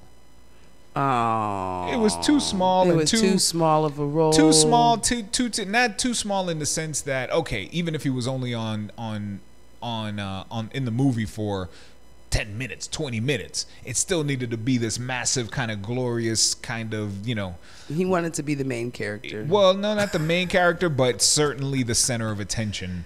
And the reason that the movie was so amazing, right? Like, like he probably has always been. How old are you, Arnold? Whatever. Aren't you like 70 something? Oh. No, I'm moving. So the quote is basically, the studio wanted a fresher movie that featured an evolving cast, and they didn't want to hinge the movie on the reemergence of Schwarzenegger. It would probably be more of a matter of his showing up briefly and just participating at the very end, at like the climax of the movie. Understandably, and believe me, I completely get it, he said. Look at this, look, that's kind of a small part, and I don't really think that I want to do that. I'm off to do Terminator with Jim Cameron, basically, or for Jim Cameron or something like that. So that wasn't Schwarzenegger that said that, but that was basically the people there saying, we get it. So in the end, they ended up having to rewrite part of the movie because he's like, I'm not doing that movie. I'm not going. To have options in that life. Good. Life is good when you got options. I don't gotta go do that. I did that movie at the beginning because I had to. I was trying to break into English. Right. Well, the studio basically saying that they want to revive the franchise and just have a cast that kind of can change and evolve and just be a different thing. I'm taking that off. I'm trying to thing off of there. I hate snakes. Doesn't even like a picture. I don't like looking at Arnold him. Look at this. I don't like it's looking at him. It's just a picture of Arnold with a snake, and she's like, nope. No, thank you. I don't like looking at him. I don't like no. When I told you about that, we lose friendships behind snakes. I heard. Oh yeah, that's right. You said that. You said that. Sir, I like to make sure that it's very clear to people, so if anybody decides they want to do it for a joke, and then when they no longer be my friend ever in life again and cannot step foot in here, that they weren't warned. Like you knew. I told you. And maybe you just didn't think I was serious. But now is the time to bring it up. Right, because Halloween is coming up. Right. And when I say no snakes, I mean no fake snakes. Don't come in here with that little fake snake thinking that you being funny. Yeah. Yeah. I'll be like, no, you're excused. You must go. You're no longer welcome here. I have unsubscribed from your friendship. Unsubscribed from whatever you. I don't care what show you on. I don't care what you do. Bring a real, fake, or anything like a snake around me in fun and games because you think that's funny. Worms? Nah, man. Gummy worms. Come on, it's a gummy worm. It's not a joke. If I was eating a gummy worm, it's not a joke I play with, man.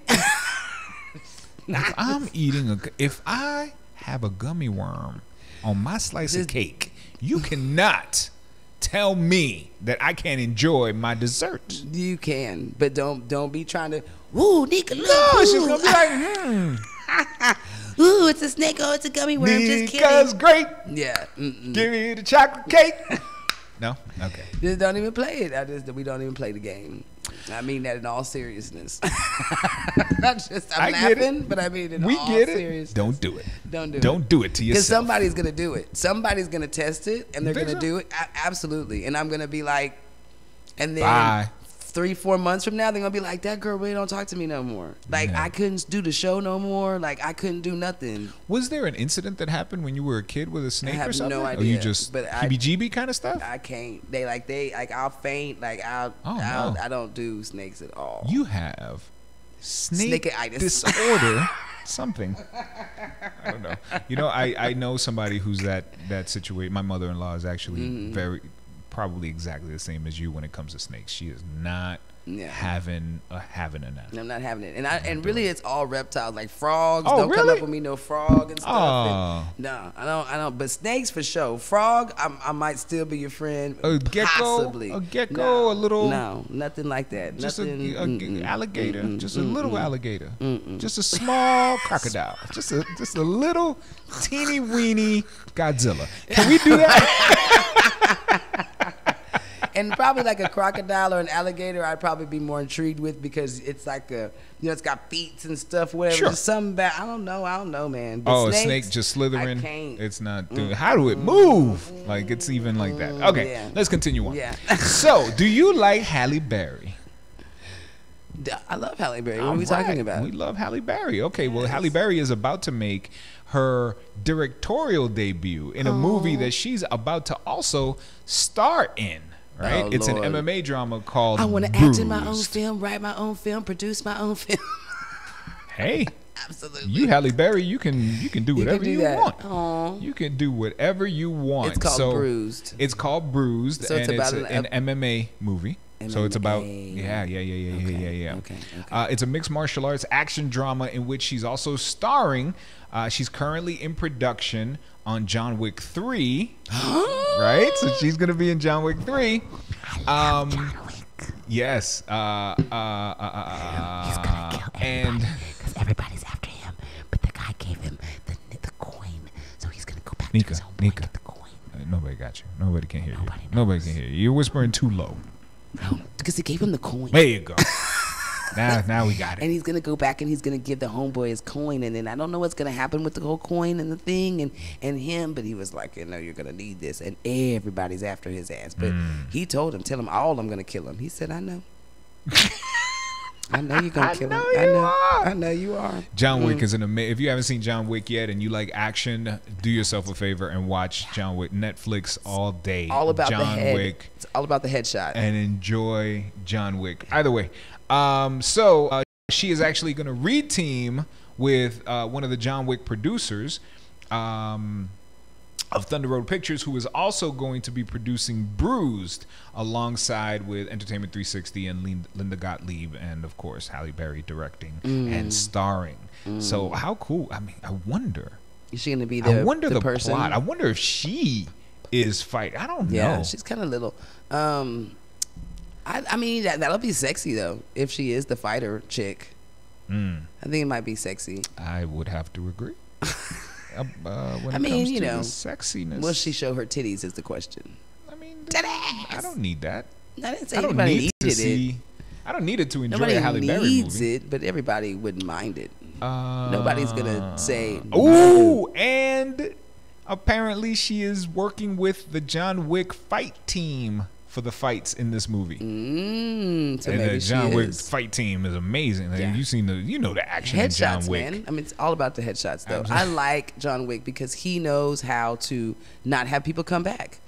He headshots that ass. Yeah. He knows. He breaks your leg, one gets and you done. down. One and done. So production is going to start next year in March. And that's all the information I got so far. So excited. Cool. So it's Something else really happened though. Oh, the updates. What happened? On the tragedy. It's a tragedy. And there's so many different conversations about it going on. Hold on. So we got to update it. Yeah, but there was the one picture that we were talking about. You and I were talking about yesterday off air. Oh, you talking about Serena? Yeah. Yeah. Not sure if anybody knows, but there was a cartoon, a rude cartoon on that was put in an Australian newspaper. Monday, which is probably their Sunday. No, might have been their Tuesday. I'm not sure. I don't remember. Anyway, point of the matter is, it was a Serena Williams. It was a cartoon of Serena Williams having a tantrum on the court. We're just going to show it. Making her look all crazy. Certainly the idea is that this is an incredibly racist cartoon, although the actual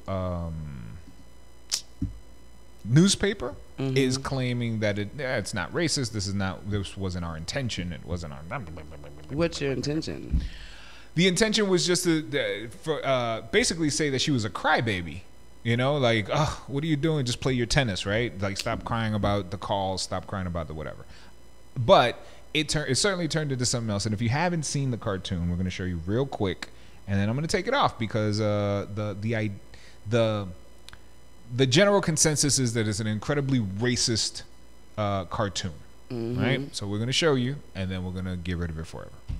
So here is the cartoon, in case you haven't seen it, which I'm sure most people have seen it by now. And right? the thing is, we just got through talking about her opponent, which was half Haitian and the other half Japanese. And they have this little white girl with blonde hair over there talking to the talking about, can you just give her the match? Right. So that's why you know it's racist. Right. Well, not just that. I guess that's the nail in the coffin. That's the nail in the coffin, though. Right? Like, that's not even the way the little young girl looked. Right. And then, but the truth is that this is enough to show the racism, Absolutely. right? The Sambo kind of vibe that Absolutely. they the drew big it lips, with, the hair, right. all of that mess. Right. And then, anyway, so that controversy has actually been all over the place. The initial controversy seems to have died down a bit. Serena completely conceded. This girl was amazing. You got to give her props. She won her thing. That's how true champions, take a loss, right? Is that they? Well, somebody else was on one of the other national,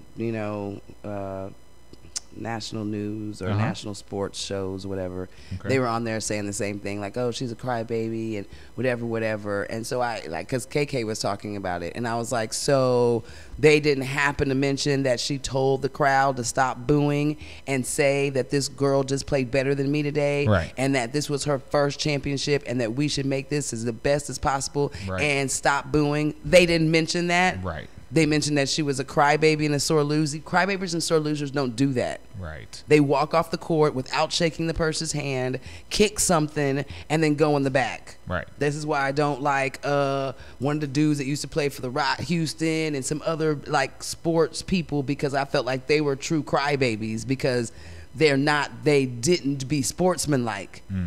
Because they was too busy crying. Yeah.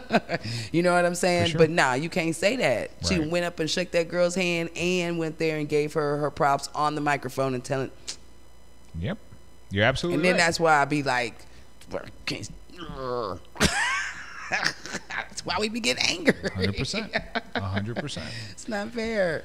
So this cartoon obviously reignited everything again, and it's but with any luck, things will again just let our champions concentrate on being champions, right? So we know this arena. There's more Grand Slam tournaments coming up, and she's still eyeing the tie of the most Grand Slam wins of all time, and which is by who? Steffi Graf or Martina Navratilova or Billie Jean? Neither one. I think it was a much Billie earlier. No, it was a much earlier. Who's earlier than Billie Jean? Tennis has been around since the 1800s. But Billie Jean is 1,800 years old. Billie Jean was a 70s girl. Billie Jean, you were still around. You ain't 1800. Most Grand Slam wins was by this lady. Women's tennis. It was by the Serena Williams is the winner of 23 major singles titles, Open Era record. Steffi Graf, winner of 22 singles, and the only person to win the Golden Slam in 1988. Helen Willis Moody, the winner of 19 major titles, is the first woman to win more than 10 titles. But who is the biggest? Serena is. I'm trying to tell you, because Steffi Graf used to be. Back in the day, she like beat out everybody for the most Grand Slam titles. She was dominant during her year, during her reign. That's not what they said. And that serve, man. Steffi Graf's serve used to go 122,000 miles an hour. And before that, I mean, Chris Evert, Lloyd, and Martina Navratilova, but they weren't. I don't think that they didn't. But Steffi Graf beat out all of them. I don't know. That's not what they were saying at the thing, though.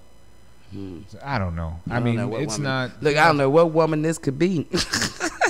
I mean, she's supposed to tie the most Grand Slam wins or something. Well, that would have had to have been Steffi in the world. That would have had to have been Steffi Graf. This is your world, man. I don't know. So I'm telling you, man, it had to have been Steffi Graf. Okay.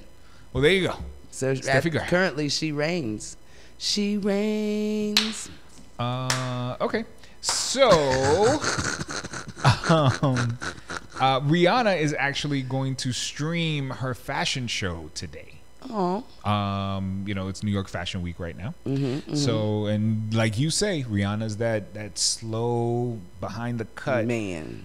Just making moves and making moves and making bread, and she's doing. Not her worry thing. about none of y'all fools. Right. So, YouTube will be streaming her fashion show awesome. at some point today, which is actually cool. So, go to YouTube if you like yourself some Rihanna. See what kind of clothing Rihanna's making for people right now. Wait a minute. Monique Rogers said, did we discuss the billboard on Walsham about Code Up? No, we have not discussed that. I don't even know if I've seen the billboard on Walsham or heard about what's going on in Walsham in this billboard and Code Up. What did they have the nerve to do? What's going on? What did our fine fair done city done did now? Code Up. So Code Up, if I'm not mistaken, I have seen billboards around Senate. I mean, this is the only place I've ever seen them. Basically wanting to promote and encourage people to become computer programmers. And I guess if you're in the military and stuff, that they will help you more as well. But I'm not sure what the. Is there controversy? I don't know. I hadn't heard anything. Or are you just telling me to tell everybody to go get this Code Up experience so we can get this money? Either or, let me know. Yeah, Monique, be a little more, put a little more information. Let me know what you need me to do. Because I will. A coding boot camp. It's Code Up considers himself a coding boot camp and launch your career. Yeah, if that's the case, and there is no craziness going on, I will definitely say, go learn that ish, especially if you ain't doing nothing. You don't already have a plan of action in motion. Look it up, because that is a good opportunity. Right. There's a headline here that says Code Up helps women learn to code in San Antonio. Let me tell you something. I feel like we on the movie with the black women that sent the man into space. What's the dang movie? Hidden Figures? Yes. What about it? Because in the movie, the lady there was doing the different language as far as the new computers and everything and the codes and whatever that was being used. Yeah. And so one of the ladies of the four ladies, she got all the ladies together and taught them how to read and do that code. So then that way, when those jobs became available, they were able to stay in the game and be able to be hired. Absolutely. So black women were having jobs that other people couldn't get because they already were educated on how to do stuff, which I was like, this is why I freaking love this movie, right? Preparation, preparing yourself and then preparing others, so the whole platform just rises together. And then so yeah, that's what that reminded me of. When you said that, teaching women how to code, it's Hidden Figures now. Hidden Figures today. Go get it done. I'm gonna have the top 25 people all be winning Like, for at real. Google. I'm just saying. You know, Get that but yeah, done. Monique, if you have any further information about what you're talking about, we'd be happy to hear. Mm-hmm. We would be happy to hear. So, I did pass Walsum the other day, but I pass it every day. I don't remember seeing a current.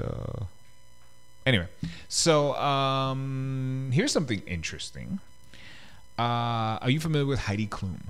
of course. Okay, so Heidi Klum. Don't act like everybody know Heidi Klum. I mean, they don't know Heidi Klum. I know Heidi What Klum. does Heidi Klum do? What is she in? Hi, Heidi. Hi, Klum. Heidi. Hi. Heidi. Hey, girl. Heidi Klum. I interviewed Heidi one time. What was she on? What did she own? And Heidi. Okay, so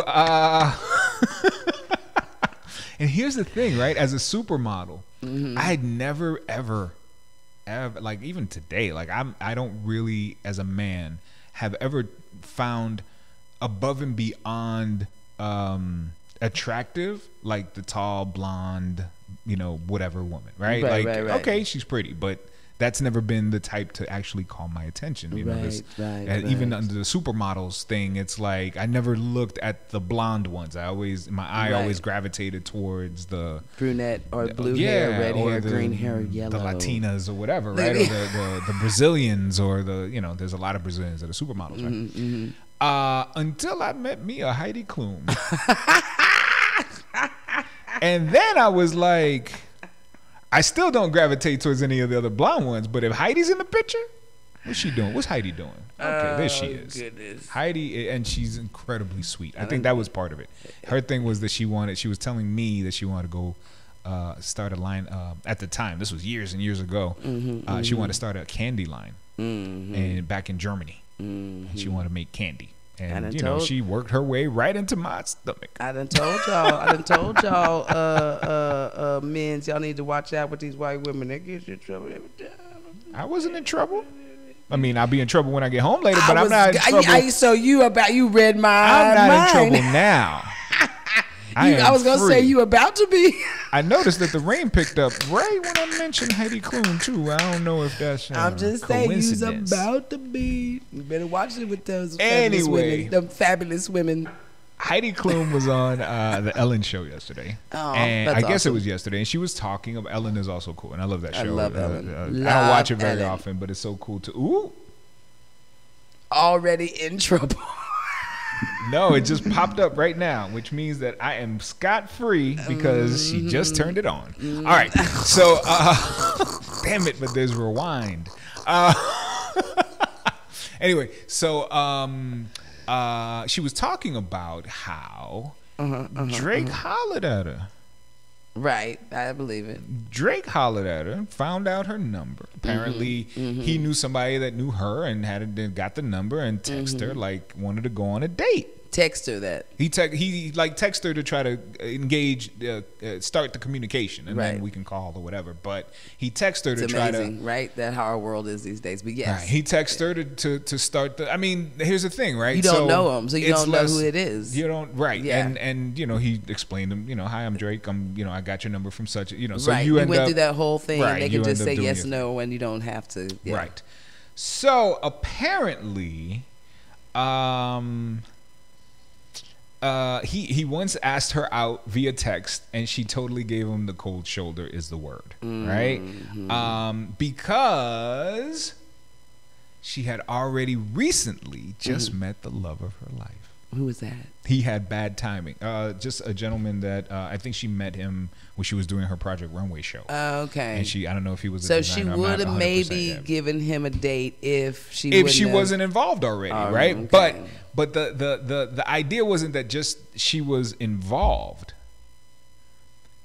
It was days. It was like your time. If you would have hit me last week, I would have probably gone on a date with you, but right? I just met my boo at But 2 o'clock. I already like him. Ooh, I already like him. Right. Ooh, I see a mad face. Is that a mad face? Where? What kind of face is that? What does that mean? She must be I can't read rewinding emojis. already. I don't know what they mean. I do not know. She revealed that Drake actually reached out to her after that "Who'd You Rather" game months ago, but by then she had already met her current boyfriend. He's a guitarist for the group Tokyo Hotel. Yes, honey. Stay with what you know, baby. Don't go backwards with that. You'll be part of the. Oh, excuse me. Sorry. Am I being a hater? I'm sorry. A little bit. I just at one point, you know, it just seems like, cause you who you are, you just gonna try to date all your little high school loves, right? I'm calling Janet. I'm calling Halle. I'm calling Heidi. I'm calling all them to see if I can hit it. Like, that's how I feel. Cause I'm Drake. Maybe. So maybe. Why not? Right? Maybe. I'm famous, Maybe not. they famous. Though. Maybe not. How many relationships has he had in this past year? We just gonna give him a pass of just having 18 girlfriends in one. I don't know. Come on, man. You are. Who is this Drake anyway? I don't even know if I like Drake. Is he cute to y'all? Oh, is he even cute? Just because he's light skinned, don't give him a pass of being cute. What is happening? Did he bring sexy back for light skinned boys? I don't know. I don't know. I'm just got me over here wondering if Drake is cute. I just don't know. Hey, Drake. I don't feel like Drake is What cute. makes you so hot? I just don't feel like he's cute. And so then I feel like, you know, like, why? Right? Because he makes this music. Okay, so he makes the music, so he's a millionaire. So that's why. So we just gon' just cause he ain't cute.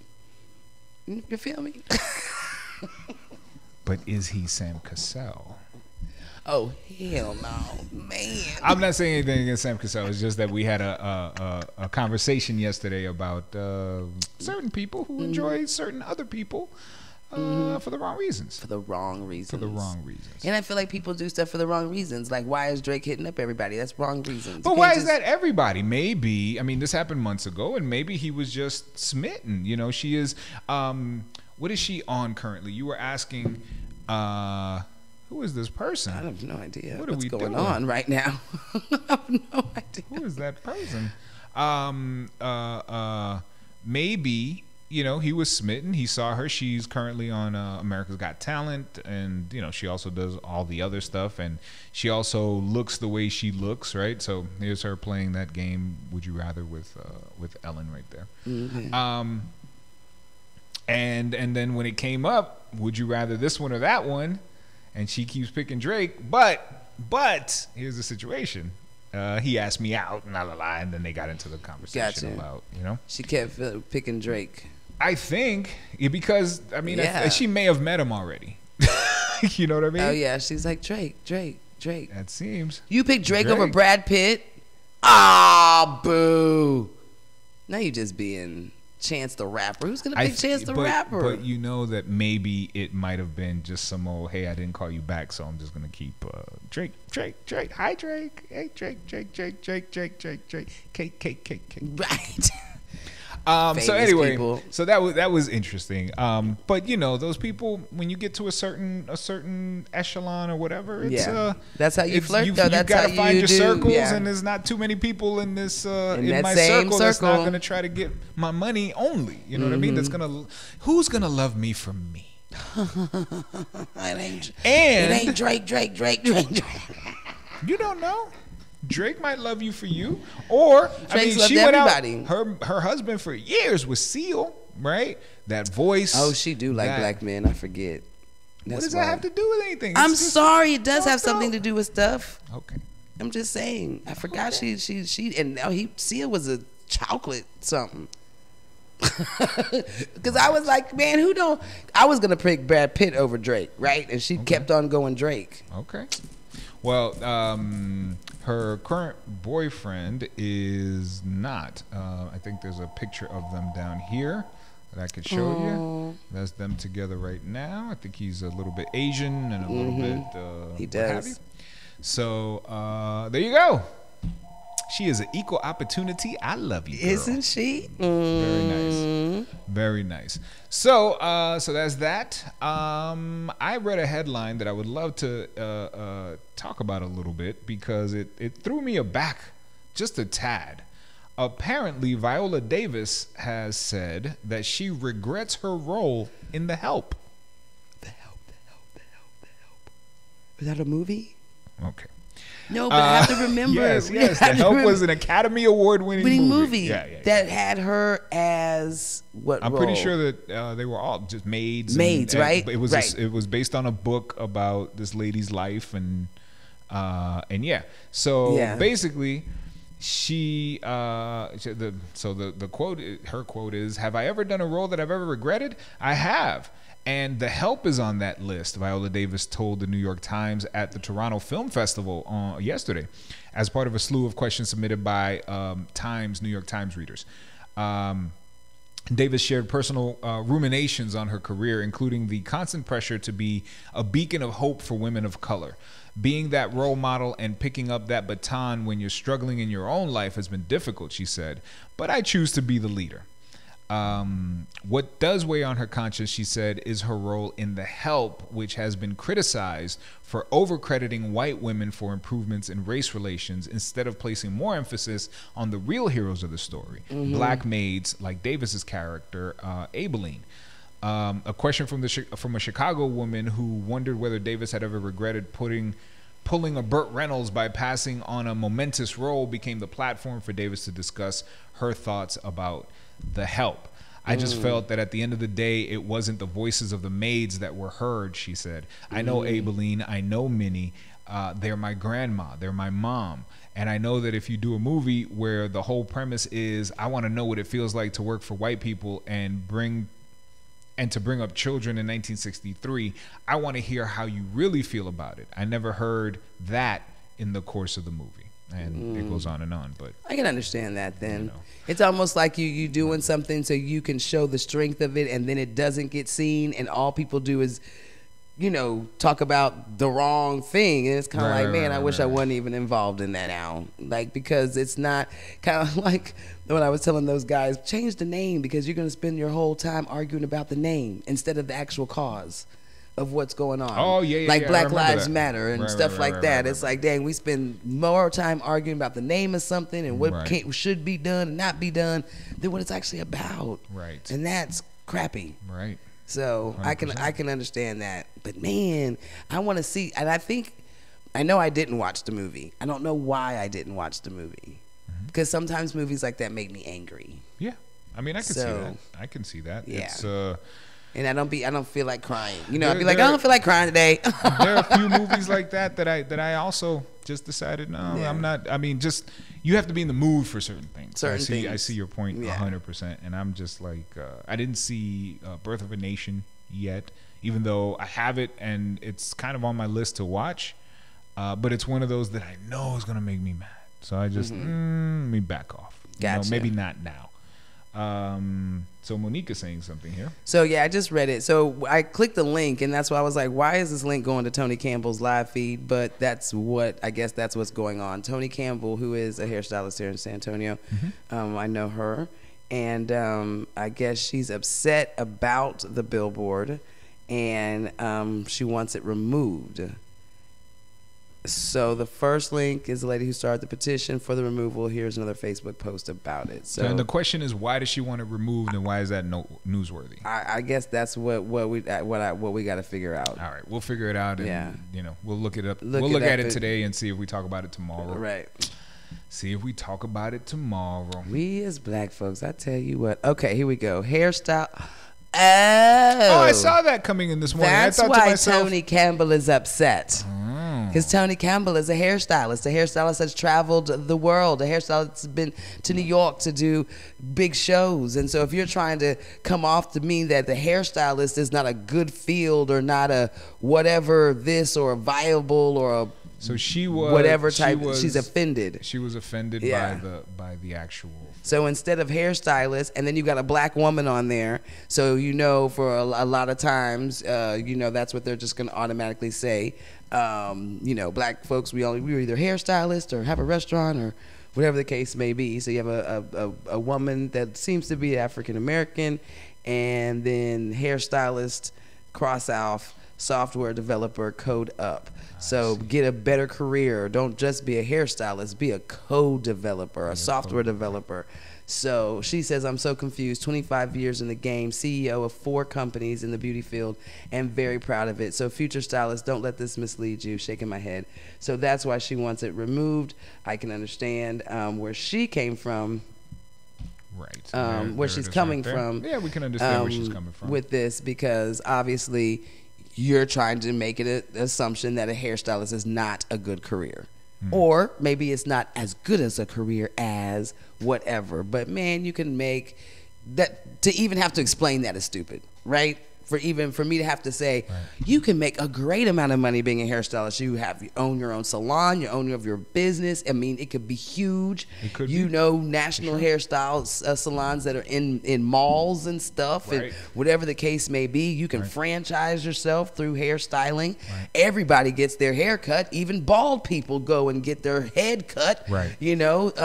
So the amount of business owners that hair has given the people the ability to do is huge, especially in the black and the brown community, right? Because you can literally go and be the boss of your own business in your garage, and you don't need to rely on this person, next person, next person.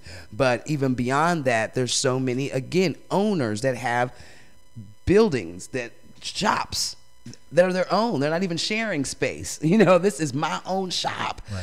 We just went and visited a hair shop that's basically black female owner. She has a full freaking spa in her shop. You're doing all kind of hair and massages and things like that. And people, the perception is that you can only get stuff like that at the Dominion and at the boo, and only certain people give you these services, when that's not the case at all. And so I understand the anger about this again. Barber shops. We talked about Charles. Charles just got recognized with San Antonio Grove for the East Side for his barber college. The amount of people that have started a barber shop because of that school and schooling period, it's unreal. So yeah, that sucks.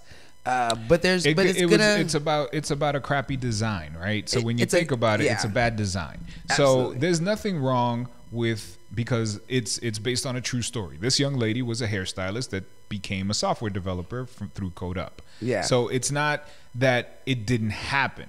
Here, the issue is it's bad. It's incredibly bad design.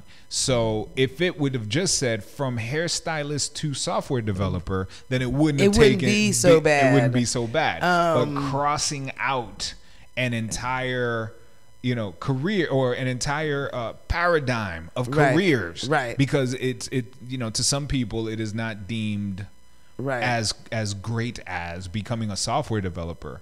Like any other thing. Who said software developer was the job that is so great? But again, let me tell you guys. Let me tell you, you guys who designed this poster, this billboard.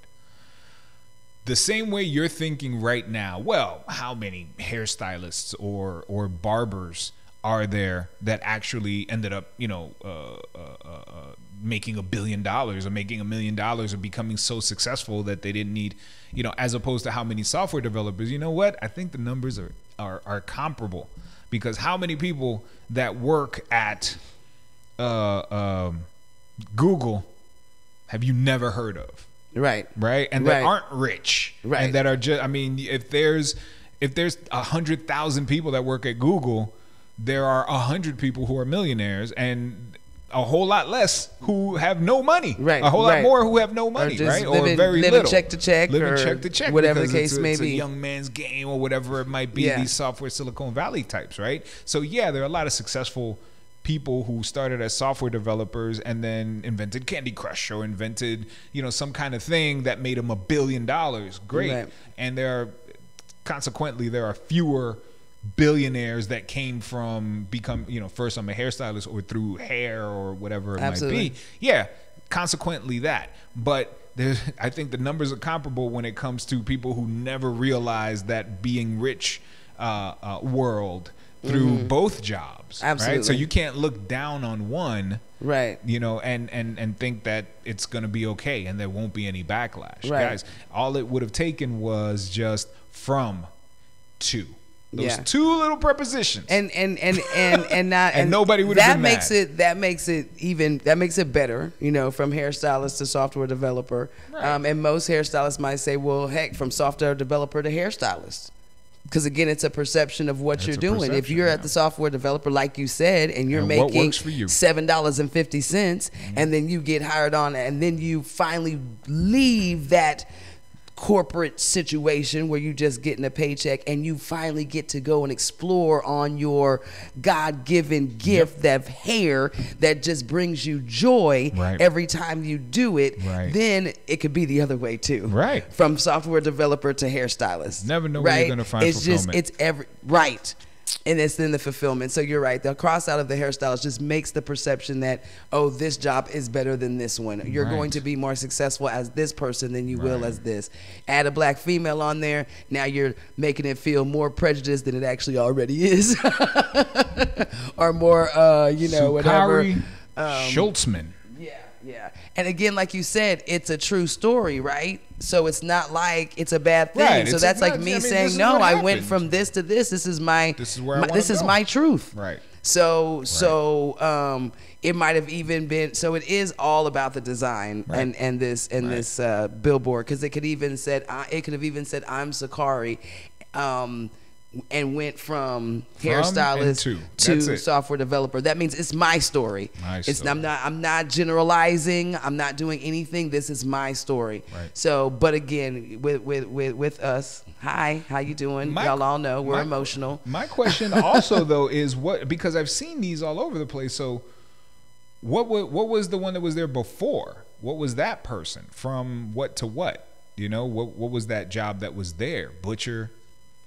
Cross that out and put software developer. Because there might be a whole bunch of different jobs up there that they've crossed off. I don't know, but this one obviously has struck a nerve. And then you go on the side of town that you're on, because again, marketing and advertising, you would think when you spend all of these hundreds of thousands and millions of dollars, sometimes obviously with marketing and advertising, that you are doing the numbers. So if that billboard's off of Walsham, which is heavily operated and lived by African American people, which off that street I can name you 12 hairstylist locations. Right off of Walsham sits a building that houses 25 different hairstylists. You know what I'm saying? To have it in that location too kind of seems like you're targeting a certain market over here, or a certain demographic, or whatever the case may be. So if you start feeling that, then here comes the negativeness. Now, if you've driven all over town, seen 22 different signs, and every sign at different signs, like say you're over on the west side and it says waitress crossed out to software developer, right? Assuming that everybody on this side of town is a waitress or waits tables or is a bus boy, or, and then they have a Hispanic young man on there or a Hispanic woman on there, and then it makes people feel like, well, what are we all waitresses or something? It's hard to. It's hard because just add the from and the to, and all of it goes, and then you can keep making as many of these as you want. It all because everybody's gonna have something, right? Again, if it doesn't matter if it says waitress, if it doesn't matter if it says whatever. I'm a great waitress. I feel like I can make hundreds of $1,000s if I did it a certain way, and that was my career. And I maybe went to a place, because if you go wait tables or bartend in Vegas, you make hundreds of thousands of dollars a year. Right. So what you trying to say about my bartending job? I'm making more money than the next guy and your coder. So code up. Yeah, perspective. Companies have come under fire for encouraging minorities and women. So when they do, they get upset. And this is exactly also, man, I'm glad you said that, Nicole, because last year, and I'm going to say the year before, probably definitely a year and a half, but I'll say between at least the last 2 years, many of the San Antonio companies got put under fire for not using minorities and women. AT&T Center, where the home of our fabulous Spurs. What local business y'all using? You're getting your t-shirts sent from out of town and out of state and out of whatever. You're getting this and it's coming from out of state. So everything that you're putting your money in, which is our money, because we coming to watch the Spurs, we coming to buy $5 popcorn, we coming to do all this stuff, is going out. and it's not coming back into the folks. And then when the people that are, they all look like, excuse my language, but truth, white men, right? So they're not looking like women. They're not looking like the minorities. So a lot of businesses were under fire because of that. So then when they start doing target marketing, because that's what you need to do to get people's attention, to say, I'm talking to you, which is hairstylist, black woman, coder. That's what that is, right? Let's be honest. People get angry. But if they would have never put the flip side of it, which is what makes us crazy about us, is that if there was never a billboard that talked to us to say that there was coding available, I see where you're going. we would be pissed. We'd be mad about that too. We'd be mad. Oh, so you can't tell our black women that they can be coders? Right. We can't get these opportunities to be coders? Yeah. Now we pissed. But when they do it, eek. Yeah, you still got to do it the right way. Like, Absolutely. You can't. Absolutely. You can't ignore people and then turn around and punch someone in the face and say, "Well, I'm not ignoring you." Right. Like that's right. wait, But you wait. punched me though. There's a way. There's a way. You didn't to do be this. like, "Excuse me." Right. You're like, right. You slapped me across the face to get my attention. Like, don't do that. Right. Like, right. What are we doing? You know. So those are the different sides of it, right? So you do have to be careful of how you go about it, and even how you protest it. I see. Because if you go and protest it and be like, yeah, and then be like, you know what, we ain't never doing nothing for you. You know what? Fine. You always complaining about something. We can't never do nothing, right? So how about we don't tell your community nothing? Right. And y'all can continue to be, you can continue to be ignorant to what opportunities are going on, since you don't like anything that we put out. Because that's how somebody could look too. Somebody like that though, they're never going to ignore our communities, because we are money. We're the money. You know, I'm pretty sure that the pizza owner isn't going to say, well, I'm going to turn around. I'm just going to go be a coder. Or a business owner, or you know, somebody that's in finance or a lawyer. I'm not just going to go be a coder. No. That's not the target. That's not the target. The target is need something aspirational. It's a school, right? That's right. That's right. That's why we're always when you're watching anywhere across the country, you're watching Jerry Springer, or you're watching Maury, or all of those afternoon kind of shocking kind of shows. As soon as a commercial break comes on, it's ITT Technical Institute. That's and right. It's all of these schools. During the day, because your ass is at home doing nothing. We're the target. You want to make something out of your life? Come to us and pay us a lot of money, and we'll help you make something out of your life. That's right. So since you're